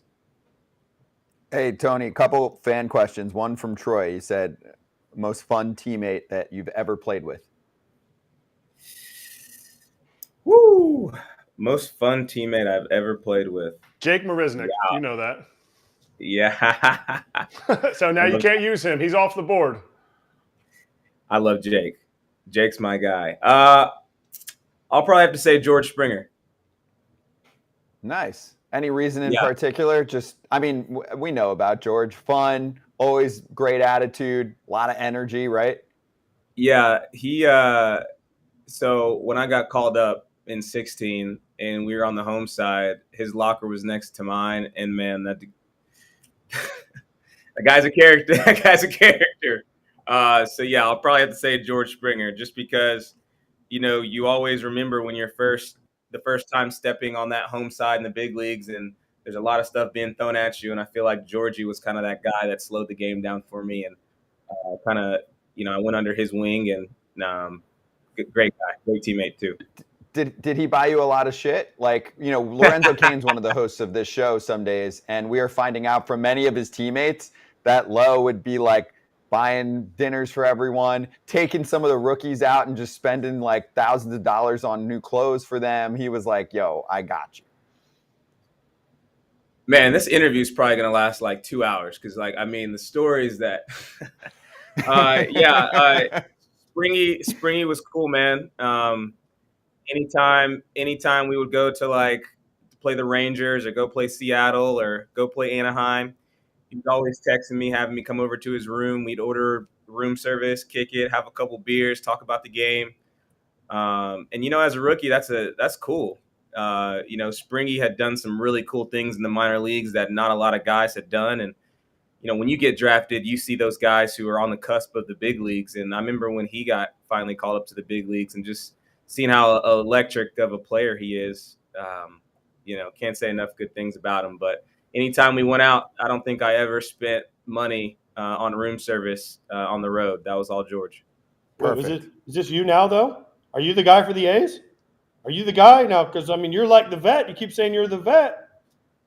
Yeah, man, we've went to a couple show dinners. Me and Jace Peterson end up splitting a bill in Cleveland, and we had about a showing of about 20 guys out of 26. So the other guys had families in town, so they got a pass, obviously. But we had a nice show dinner. James Caprillion, his guys set it up, and it was like kind of in a vault down in man, I don't even know. It's like an old bank, but yeah, it's that's kind of how you pass the torch. And you know, the things that were done for you, you're kind of teaching these guys that this is what needs to happen. And doesn't matter how the season's going, you still need to bond with these guys, and you know, you spend more time with these guys than your family. So you know, those are the traditions in baseball that I hope keep getting passed down. I love that. Tony, great to have you on, dude. Appreciate the time. And let's just remind everyone one more time, best way to get involved to help raise money for the relief efforts in Maui right now, the devastating wildfires that have been hitting the island. They can bid on these right now, these bats. Yeah, so the Hey Arnold bat, we're going to do them kind of in segments. So the Hey Arnold bats first. Once we get done here, I'm going to tweet out a link, and you kind of go and set your donation of how it goes. The guidelines are kind of on Facebook. So I'll post it on my Twitter here in like 5 or 10 minutes. Perfect. We will retweet and spread the word and all of that. So, Tony, awesome to have you on, dude. Appreciate the time for your debut. Hope you weren't too nervous. So like the butterflies, man, killing me over here.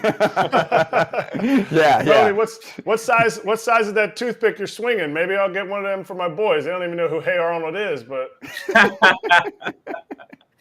Yeah. Shout out Old Hickory. I've been with Old Hick ever since 2013 when I got drafted, and those bats that got custom came from Nashville. So Old Hickory is the way. ever since you saw Trout banging balls out, you're like, well, it might be the arrow. Get some juice in that bat. Yeah. You guys know about that big league wood, that grade A. So once I saw Trout was swinging them, I said, well, if I can get to the big leagues and swing Old Hick, maybe I'll get some of that A1 grade big league stuff too. So haven't switched on him. Yeah, you know why too? He ain't swinging Marucci. Marucci's at LSU money, so he's not about to touch Marucci bats. Nothing SEC. No, Hey, he ain't touching man. that Marucci bat. Hey, we're all walking billboards, man. That's true. Us too, trust me. Yeah. We know. Hold on, We wait. got a show. Yeah, exactly. Tony, Hey, have a good one, man. Enjoy the rest of the off day. Congrats again on the new addition to the fam, and good luck the rest of the way, dude. All right, guys. I appreciate you having me on. We'll talk soon. Okay, cheers. Tony Kemp of the Oakland A's. Good stuff. Good hangout session. All right, well, on that note, actually, hold on. Perfect timing. Ready? Before we get to our next guest. Did you just put them over your prescription glasses? Yeah, and it actually kind of works. It doesn't. Turn to the side. No, I'm not turning to the side. Yeah, this exactly. is the magic of Wait, those are my Whatever you call glasses. this. Take them off your big fat head. No, I got my own, AJ. I Okay, got the good. same. I ordered copycats of you. I'm not even kidding. Okay. I can show you. I have proof. Yeah, because I don't want your big fat head ruining my little glasses. No, I have proof. Hold on. Ready for this? Ah. Oh, twins. That's so cute. When you guys go out in Orlando, you guys are going to be just styling and We have the same profiling. shirt. We have the same sunglasses, by the way, for everyone. You're looking at Shady Rays right now, proud partner of FT Live. So you can gear up for this season, or if you're down in Florida, it's basically year round with quality shades built to last. And we know it's sunny in the fall. And obviously, even when we're up north, like it's still going to be super hot in September and super sunny. So look like Kratz. With Shady Rays premium polarized shades. And also, if you have any issues, lost in protection, lost and broken replacements plan is there for you. Shady Rays, fix no mine after questions Scott put asked. them on his head. Please stretch them out. I need new ones. I'll send them out. I got you. Stretch them out. I think your head's bigger Scott than Braun mine, though. protection. Yes. Scott Braun protection. I am not offering Scott Braun protection. But if you do not like the exact pair that you got, right, you can exchange for a new pair or return them for free within 30 days. No risk when you shop. They've always got your back. So for Shady Rays fans, for FT fans, if you're looking to get more right now, polarized sunglasses, you can get 2+ pairs, 50% off at shadyrays.com if you use the code FOUL, FOUL. Try for yourself the shades rated 5 stars by over 250,000 people. Okay, ready to bring on our next guest on FT Live as we continue the conversation. I need everybody to potentially actually grab a little teaser while we're on the topic of our favorite sponsors and get yourself a little energy boost as we are about to charge the damn mound. There you go, Kratzy. Powered by Teaser. Ben Ruta actually works for the company, as you can see, former minor leaguer who not only played in the Yanks minor league system, but Ben, we'll get into it on your time with the Padres in their minor league system as well. Dude, how you doing? And first off, thanks for being a part of the chat yesterday on YouTube and enlightening the world on some things that are worth bringing out in terms of player development. Absolutely. Did something happen yesterday? Did anything catch on? I don't know, man. That thing got some legs on it. Hell yeah, it did. Millions of views, articles left and right. So let's start with what you saw yesterday, which was just our obit on the Yanks, which we're doing for most teams once we feel like they're kind of done for the year. And it got into a player development situation and conversation that also spills into the major league club and what you experienced as a minor leaguer that you thought was not working well. Obviously, we can point to some good things too. We're not just here to bash, but also like, what did you first notice there that you felt like was not right?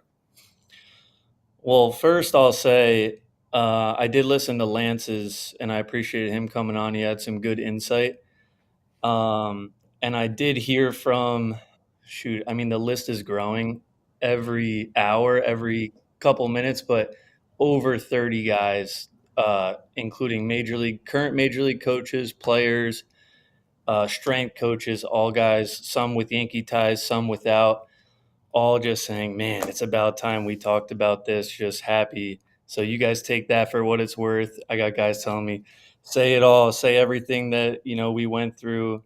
But I will say I'm not anti-analytics at all. I'm just like how you guys were talking to Lance, saying, listen, we're not anti-analytics, but there's also a human element to this. But yeah, the first thing I feel like I should highlight with the Yankees is just the type of analytics that they look at. And the big one, which Kratz might know, because he did have some experience. We kind of crossed paths a little bit. He was more in AAA big leagues when I was in AA. But, it's hit effects OPS. That's was their gold standard when I was there. And all that is, it honestly sounds really good on paper because all it does, it takes away luck. At least that's what they say. So it's, it takes your exit velocity, it takes your launch angles, and it gives you a projected OPS on that hit. So if you line out, instead of getting an offer, you get, whatever that OPS is. If you get a lucky hit, it gets deducted. So, and walks are obviously good. The problem I have with this metric is strikeouts do not dock you. And you see that because they use this in the minors and they use this to make free agent decisions. So they're signing guys and they're making trades based off this. And that's why you get a lot of high strikeout guys in the majors, which I will say, we're doing this conversation, majors versus minors. But, it is very split up. Like, all of this talk doesn't necessarily have to do with the team that is out there right now, besides a few free agent signings that we could get into.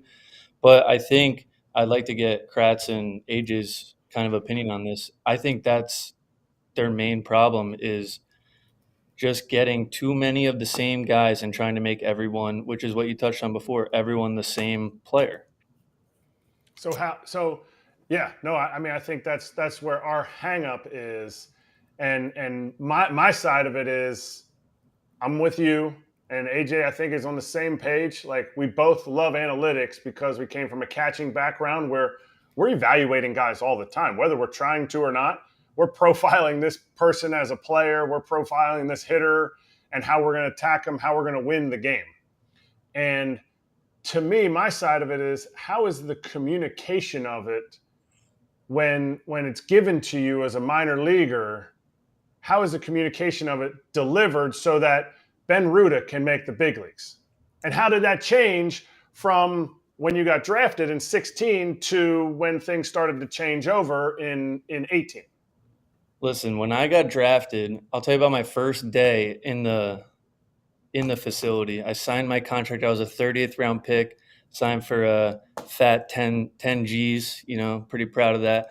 I go on the field. I don't even think half the people even knew I got drafted. I'm a 30th round pick and I'm in my polo. I just signed my contract. I'm all excited. I'm watching a backfields game and I sit next to this guy, Jody Reed, who, if you look him up, he's about 5'6". I think he led the American League in doubles a few years with the Red Sox. Hilarious guy, great baseball mind. I just happened to sit next to him on those steel benches and he's like, "This your first day?" And I'm like, "Yeah, obviously I'm in a polo, And I sat with him for 2 hours. Every single thing that happened in that game, he critiqued and just told me about it. Baseball.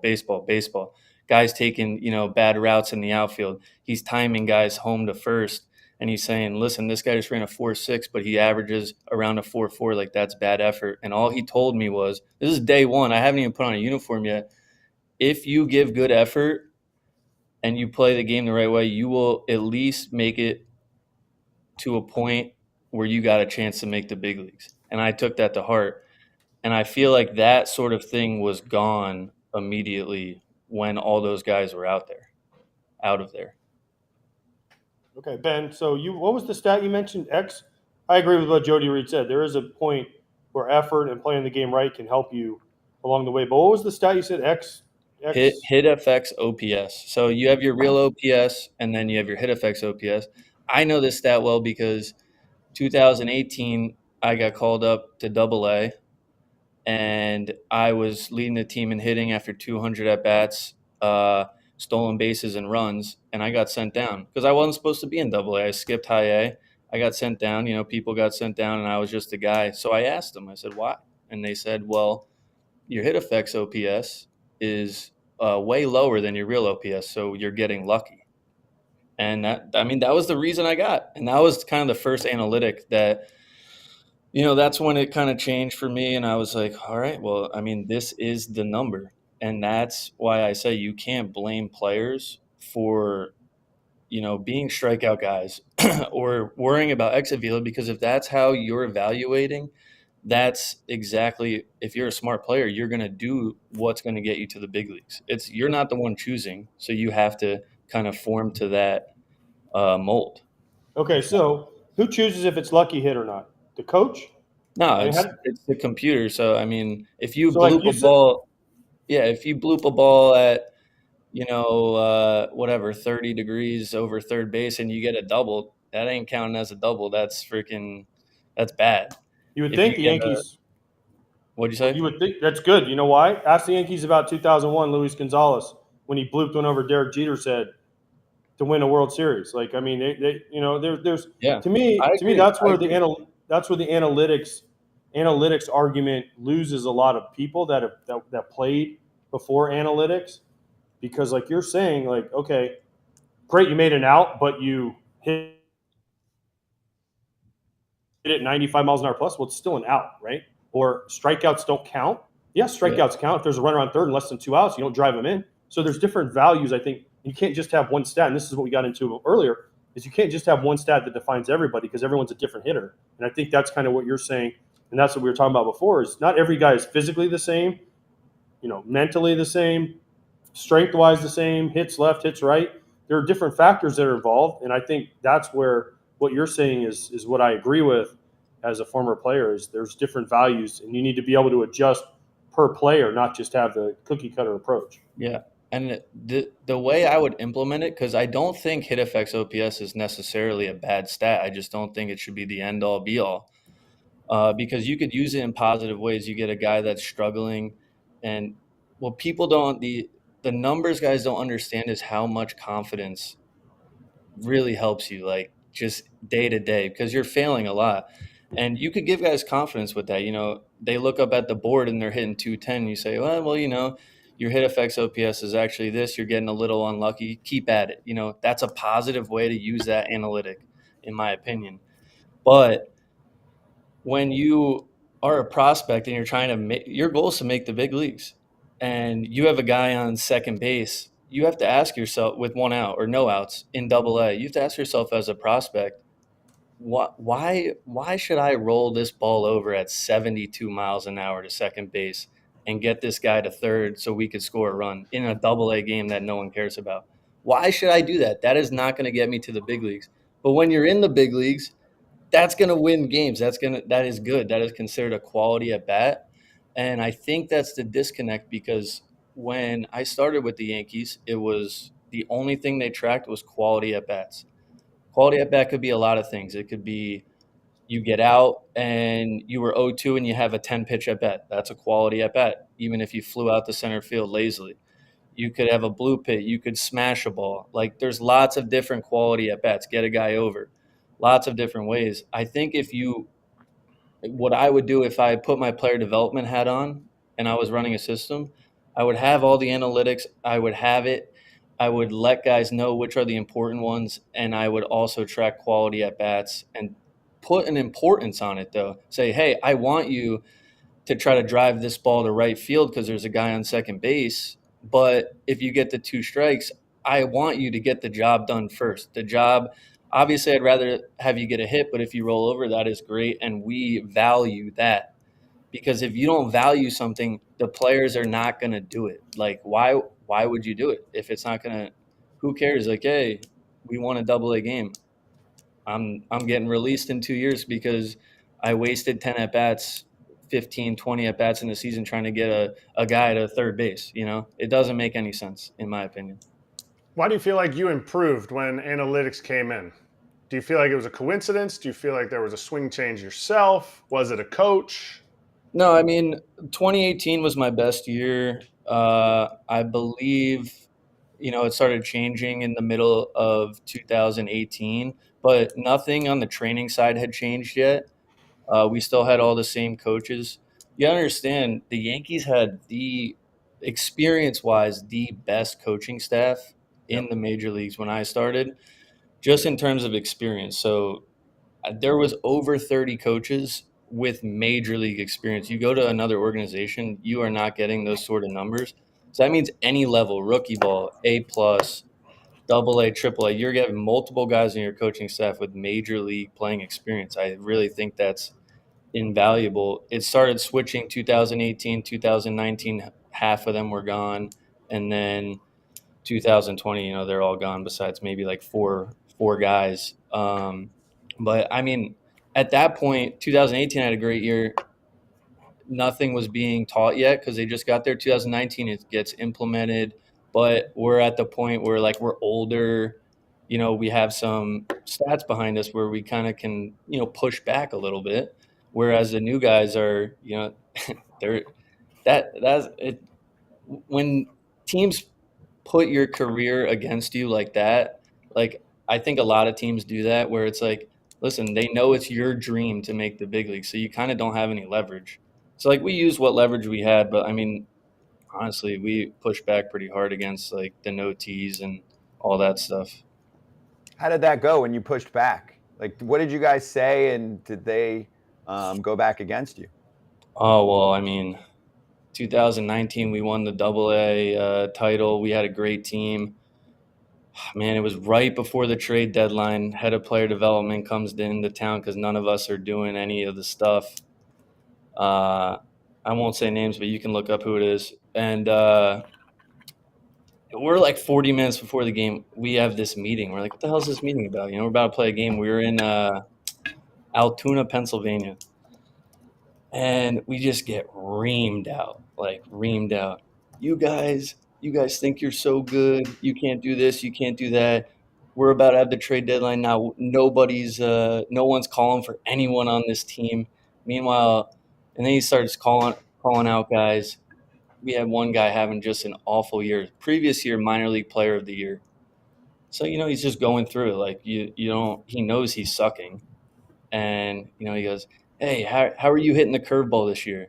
The guy's not hitting fastball, curveball, anything this year. He's hitting like 170. And he's like, well, not very good. And he goes in front of all of us and he's like, how about shitty? And we're like, oh my God. Calls out, I can say this guy's name because he plays in Japan now, Chris Gittins, Eastern League MVP that year. Smashed. Kratz plays him. Guy is the most pop, I think, some of the most pop I've ever seen. Calls him out. He's like, how are you hitting against 95 plus? And Chris is like, I don't know. He's hitting like 290 with 25 homers. Like, we're just getting reamed out for all this stuff. So, I mean, that I think put us all over the edge. And I didn't appreciate that at all, to be honest. And I know a lot of the coaches didn't either because our manager left that year, that offseason. Yeah, that's crazy. Why? I don't understand why no tees though. Why? Like, what's the thing? What does no tees have to do with?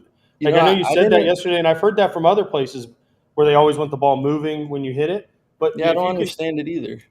If you're trying to make a swing adjustment, the ball is sitting there, you know where it is, and you're trying to slow down and make whatever you need to move your hands up or your hands down or hands in or out, and there's not a ball. It seems like the easiest way to make a swing adjustment.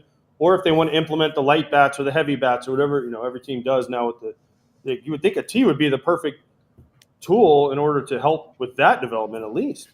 Yeah, I don't understand it.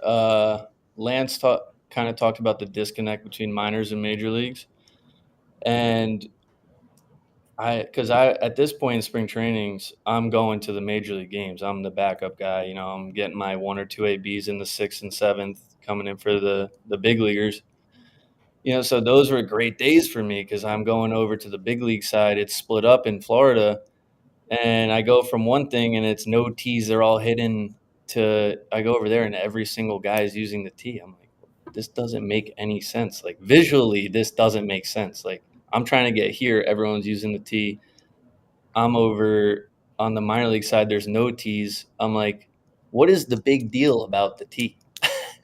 I don't have an answer for you. I really don't. Wow. So, okay, give me the comparison then, because eventually you move on to the Padres organization and you spent some time there. So, was it vastly different? Yeah, the Padres definitely different. It's kind of the Wild West out there. I don't have anything bad to say about them. They just were kind of getting their analytical department going. They're more kind of, I would say they're probably on the bottom of the league in terms of that. I enjoyed my time there. To be honest, I just didn't play well. I had a great opportunity there. I killed in spring training, was in AAA, and baseball's hard. That's the thing that people understand. But the only way I can connect this conversation, because it sounds like we're all coming at the analytical guys, right? But they have a place in this game. Baseball will never be analytical free ever. Like the analytics will be in baseball for the rest of time. It's more about how do we mesh these two things together. And the first thing I thought of, you cannot teach anybody baseball experience. You have to experience it to get that knowledge that Kratz, you have playing 11 years. AJ, you have all this experience. You can't teach that. You have to experience it. You can teach analytics. So why are we not just using our baseball guys and teaching them the few analytics that you want them to focus on, and they can present that to players in a way that is baseball oriented, and it also highlights that, hey, this analytic is very important, or you could do this a little better, you should focus on this. Like, why can't we can teach one thing out of two, so why are we not teaching the baseball guys? Do you feel like so I'm going to surmise and just summarize what you're saying is the communication from somebody actually implementing what they want to implement is getting lost, or is it not being, or are they not trying to communicate it? I'll tell you this is the number one advice I could give to people like Lance that are in MLB organizations. And it was when he said it, I was like, man, I am so glad he said this. When he was talking about treating the system like a portfolio, and hey, we got to have the best chances. We need the best chances to produce the best big leaguers. When it's fine. Baseball is 100% a business, and that is completely true. We are, as players, we are all investments. We are technically stocks. Some are blue chips, whatever. Some have more money invested in them. But when the players know that that's happening, that's when you lose them, and that's how it was with the Yankees. Because as soon as listen, you guys have your whole portfolio. I got my portfolio. It's right here. One guy got my career. Dude, the minor leagues are a very selfish game. Your competitors are your own teammates, in a sense. And I got to worry about this guy first because I got one career. I don't give a shit about your portfolio. I really don't. And if I think that's all you care about and you're just trying to get the best chances and you're building all one thing because that's what you guys want, you think I'm going to listen to what you say? Like, no, I'm going to look out for myself first. I mean, baseball's got a time limit on it. I can only play so long, when you're young. Like, I have one shot at this. I'm not letting someone that doesn't care about me tell me that I can't do something when it's my career. And I think if they could just connect with the players more, and I think if they connect with some baseball guys that are coaches, they can help them all mesh together, and then you got something going. And I think that's what the good teams do. And it doesn't come off as forced, and it doesn't it doesn't come off as taking, hey, we're going to build everyone into one strength. And that would be my advice, man. Connect with the players first. You have to earn our respect because we put in the hard work. Not saying they didn't put in hard work to get where they are, but we put in the hard work baseball wise. And we know we didn't get that far without knowing a little bit of what we're doing. So, I mean, that would be my advice. Here's my thing, Ben. It's your career. At the end of the day, especially in the minor leagues, it's my career. Like, they can tell me whatever they want to tell me, but as an organization, you have to make my skill set better because we're not all the same skill set. Yep. So if you were, now I was a catcher, right? So you have to make me the best catcher that I can be to be ready for the major leagues, and then you also have to figure out a way to make me, because what you said, and I think Kratz will back me on this. It's hard to be good teammates in the minor leagues because you're all fighting for the same thing, which gets narrower and narrower as you go up, right? Yep. So how, as an organization, do you make guys have one singular focus, which isn't just, it is making the minor leagues, but it's also getting ready for the minor leagues or major leagues, excuse me, and it's also teaching them how to win, because ultimately at the big league level, it's about winning and losing. If you win, if your team wins the World Series and you have a horseshit year, nobody remembers, right? But if your team finishes last and you have a horseshit year, people are like, well, this guy sucked, he's out. But if you have a horrible team year and you have a great year, people are like, he had a good year, but it didn't really matter because they finished in last place.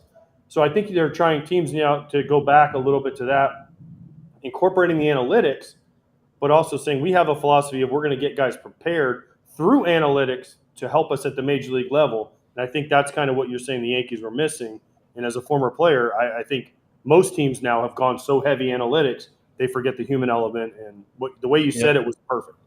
Yeah, and I like I said, the best idea that I have to, if I was running a player development system, I would value quality at bats and I'd value analytics, and I would make it known that, hey, we value these things. I value when you take an 0-2 count to 3-2 and make the guy throw 11 pitches. I don't care that you got out.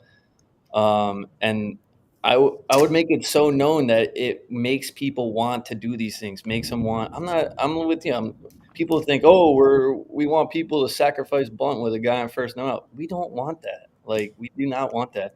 We just want a little mixture of things we know that are going to help guys and things that, listen, personally, I've been through, and I know how it felt. Like, you feel lonely in there because you don't want to give up on your career that you worked hard on, and you don't want to say the wrong things. Like, you're kind of backed up against a wall if you don't agree with something. It's very risky to come out and be like, hey, I don't agree with your training, which I can get into the trainings that they did, and that does work for some people, and I could say why I disagree with it and why I think some drills are good, some are bad. I mean, that's a whole different topic.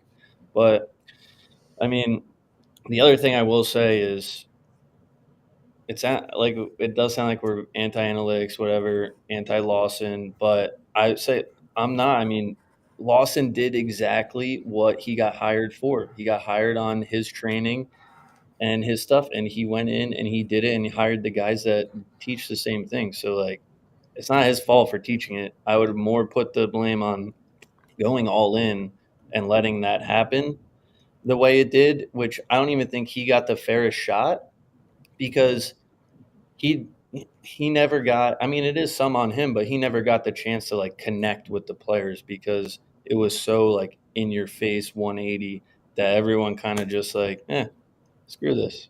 I'm not listening, And it was very, very, there was so much tension in there. Like, there should never be tension in the cage. It's a fun place. It's where you're doing your work. And there, 2020 spring training, there's tension. I got messages yesterday like, hey, after you left for the Padres, it only got worse. So I don't know.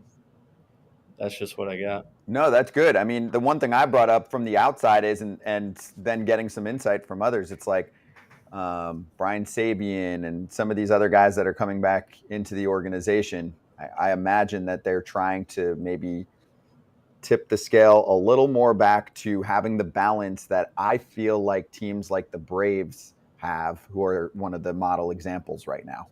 Yeah, I think, I mean, it's clear they hired Sean Casey. Like, they're going back somewhere in the middle. They're never, like we said, they're never going to go back all the way. And there's guys I know, like some of these coaches that I think could have futures with the Yankees, like their current hitting coordinator, Joe Migliaccio. Like this, he could connect with guys if he did it the right way. I think he's got a good mind.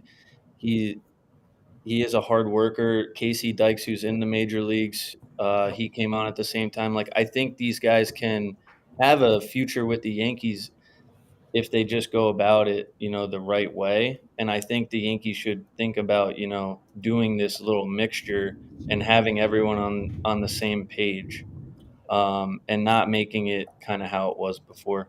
But I mean, it's not a knock on those guys. They're teaching what they believe in, which I appreciate, having passion in something.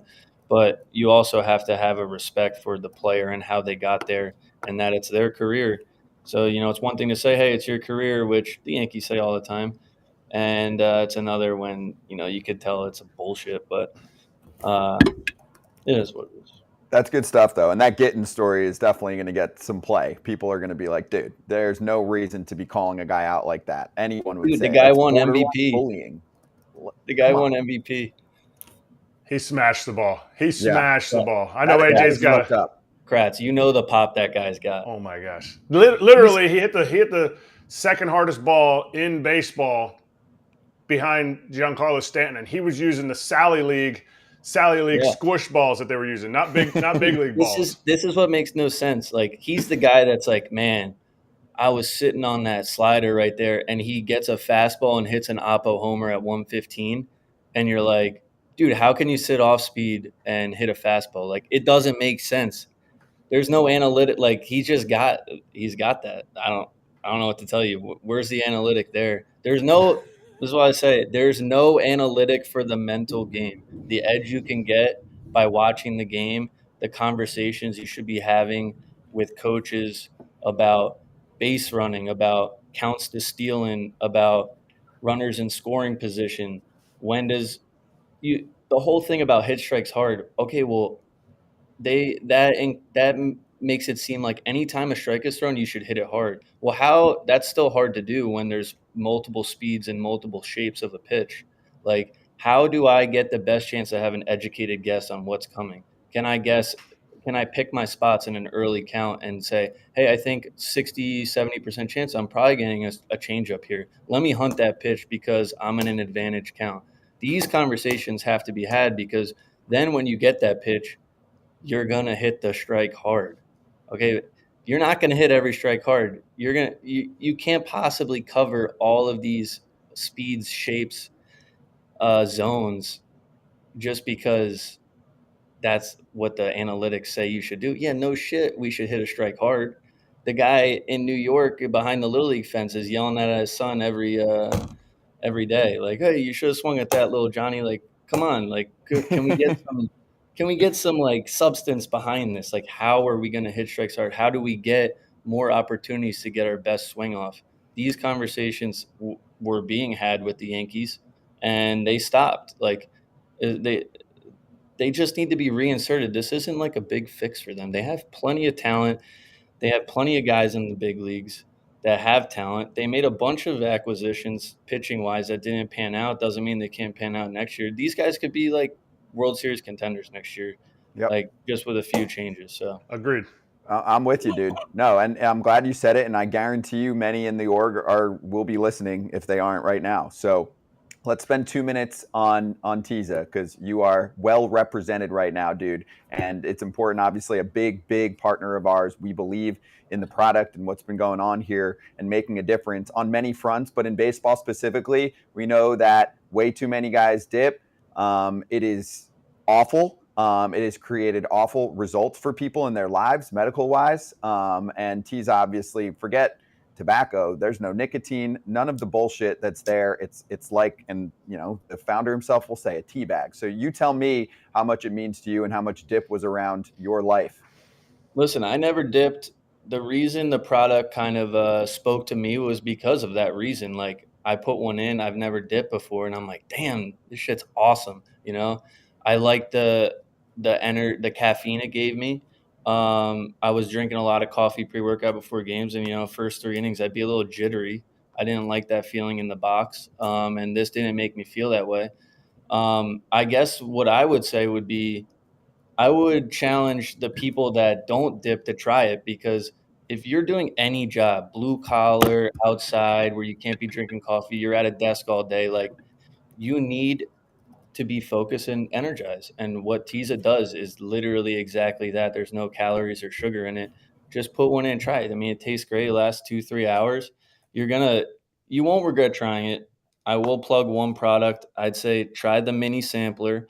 You get 4 different flavors, 40 pucks. You get to try them. It's with the code FOUL. I guess that's your code, right? FOUL. Yep, that's it. You got it. The code FOUL. 40 pouches for under $10. Come on, that's like the freaking that's the cost of a gallon of milk nowadays. So just go and get one. And There it is. That's all I can say. It can help a lot of people get off tobacco, obviously, but it can help a lot of other people too. I'm with you. Yeah, I appreciate it. FOUL is the code. And that's why we've been a big fan, and we're talking about it a lot here. And you're right. Like, it's been cool to hear some people that are like, I'm dipping, I got off. This was my last step, right, to get off. Because like we've mentioned, it's a tea bag, it's vitamins, it's good for you, right? Yeah. I mean, I use it to work out now. I don't use pre-workout anymore. Definitely better than pre-workout. I can have a whole conversation about that too. Yeah. Many friends with a Don't lot get of in that problems. life. Yeah, do not get in that life. Yeah, I'm with you, dude. you're pretty jacked over there. I have learned a lot from a lot of other people. He's got making huge mistakes. biceps. Don't let him gloss over that. I'm hiding them under the computer. But hey, Ben, awesome having you on, dude. This was great to actually, put a face to it for all of the places that are grabbing headlines from the comments yesterday. I can't wait to see these clickbaits that are going to come out. None of us here are anti-analytics. Let's mesh them together. Dude, I hosted the analytical show on MLB Network for years, and the host was barely there. So I hosted all the time. It just trust me, you're talking to people that understand information and analytics. Oh, yeah. So we're good. It's just important, like you said, to make sure that we're in a spot. To me, the last thing I'll say is I felt like there was this analytics arms race because some teams did things so well and gained significant advantages from analytics and information, right? Especially on the pitching front. And I felt like the Yankees were here doing this too. And it's like, wait, you crossed the finish line. You're still going. Like, dude, you went too far. And there's some other teams that are right here, that are running. So do we have any time left? One more minute. Go ahead. I would say if I put my GM hat on, I would say the only way to build a consistent team with some runway is to develop guys in your minor league system because of how the contracts work. So I think they should focus on getting some guys where you can get them on those big league minimum salaries for 3 years and you have an all-star, and then you fill in the rest of the spots with your free agent signings, your big money guys, and then you have a stud team like the Braves. The Braves do this, the Dodgers do this, the Astros do this. They recycle guys. You're like, where did this guy come from? Where did this guy come from? That's the way to build a runway. That's my GM hat, and I think the Yankees could do that easy. Yeah, and you pointed out, like Luke Voigt had a good run there, right? Where they were, and they've had others. I mean, the Yanks have done that well. We've, plenty of people have pointed out mistakes. They've done a great job over years finding guys like Lance brought up earlier, like Jake Bauers. Great, good example. Yeah. Just you can't ride everything off of that. And the problem we had on the prospect side was like, are you developing enough players into what they should become, right? Like Jeremy Pena's had an up and down sophomore year, but I mean, one of the biggest parts of the Astros winning a World Series, developed well, comes up to the bigs right away, contributor, doing the big things, exit velo, homers, all of that. We all love that. And all the small things if you watched him on a daily basis to be a winning ball player. I got to shout out my boy Volpe too. He works hard. Love him. He's a dog in there, man. He knows baseball in and out. I think his hitting will come around for sure. But that guy can play some baseball. That's for sure. I'm with you, dude. Jersey boy too. I'm with you too. I grew up not far away from you because you're West Windsor, right? Yeah. There you go. I was Warren, small town, but we played you guys in some sports. I'm older than you though. You probably beat us. in soccer and basketball, yes, not in baseball. Ben, great to have you on, dude. Really appreciate the long chat. Yep. Thanks, guys.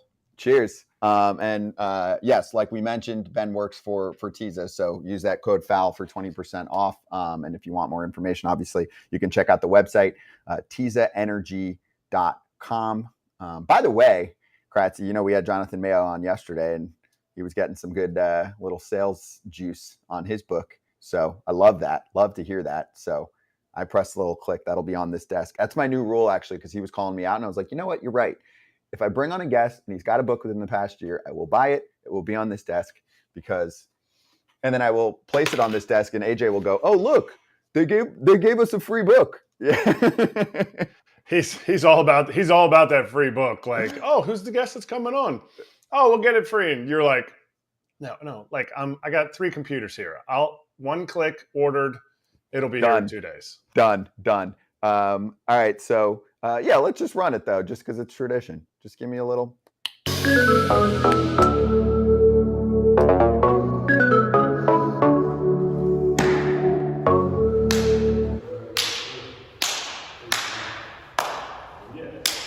I have one, you have one. Mine's quick. It's from AJ. He wants to wish Chad Qualls a happy birthday because he helped them win a World Series. Boom. Got you, AJ. I'll be watching Tigers Guardians only for you tonight on Fox. Kratzy. Old Chad Quails. Yep. Quails. Played with him in 13, I think, in Philly. Yeah. Mine? Ooh, San Fran. orange. Nice. San Francisco. I love the different color brim. Like it grows on me the more you wear it. And the unis that they would pair them with. San Francisco for sure. I like it. It pops. It's great. What a day. That was fun. And also in between all of that, oh, there you go. There's Jonathan Mayo's book one more time. That's for you, Mayo.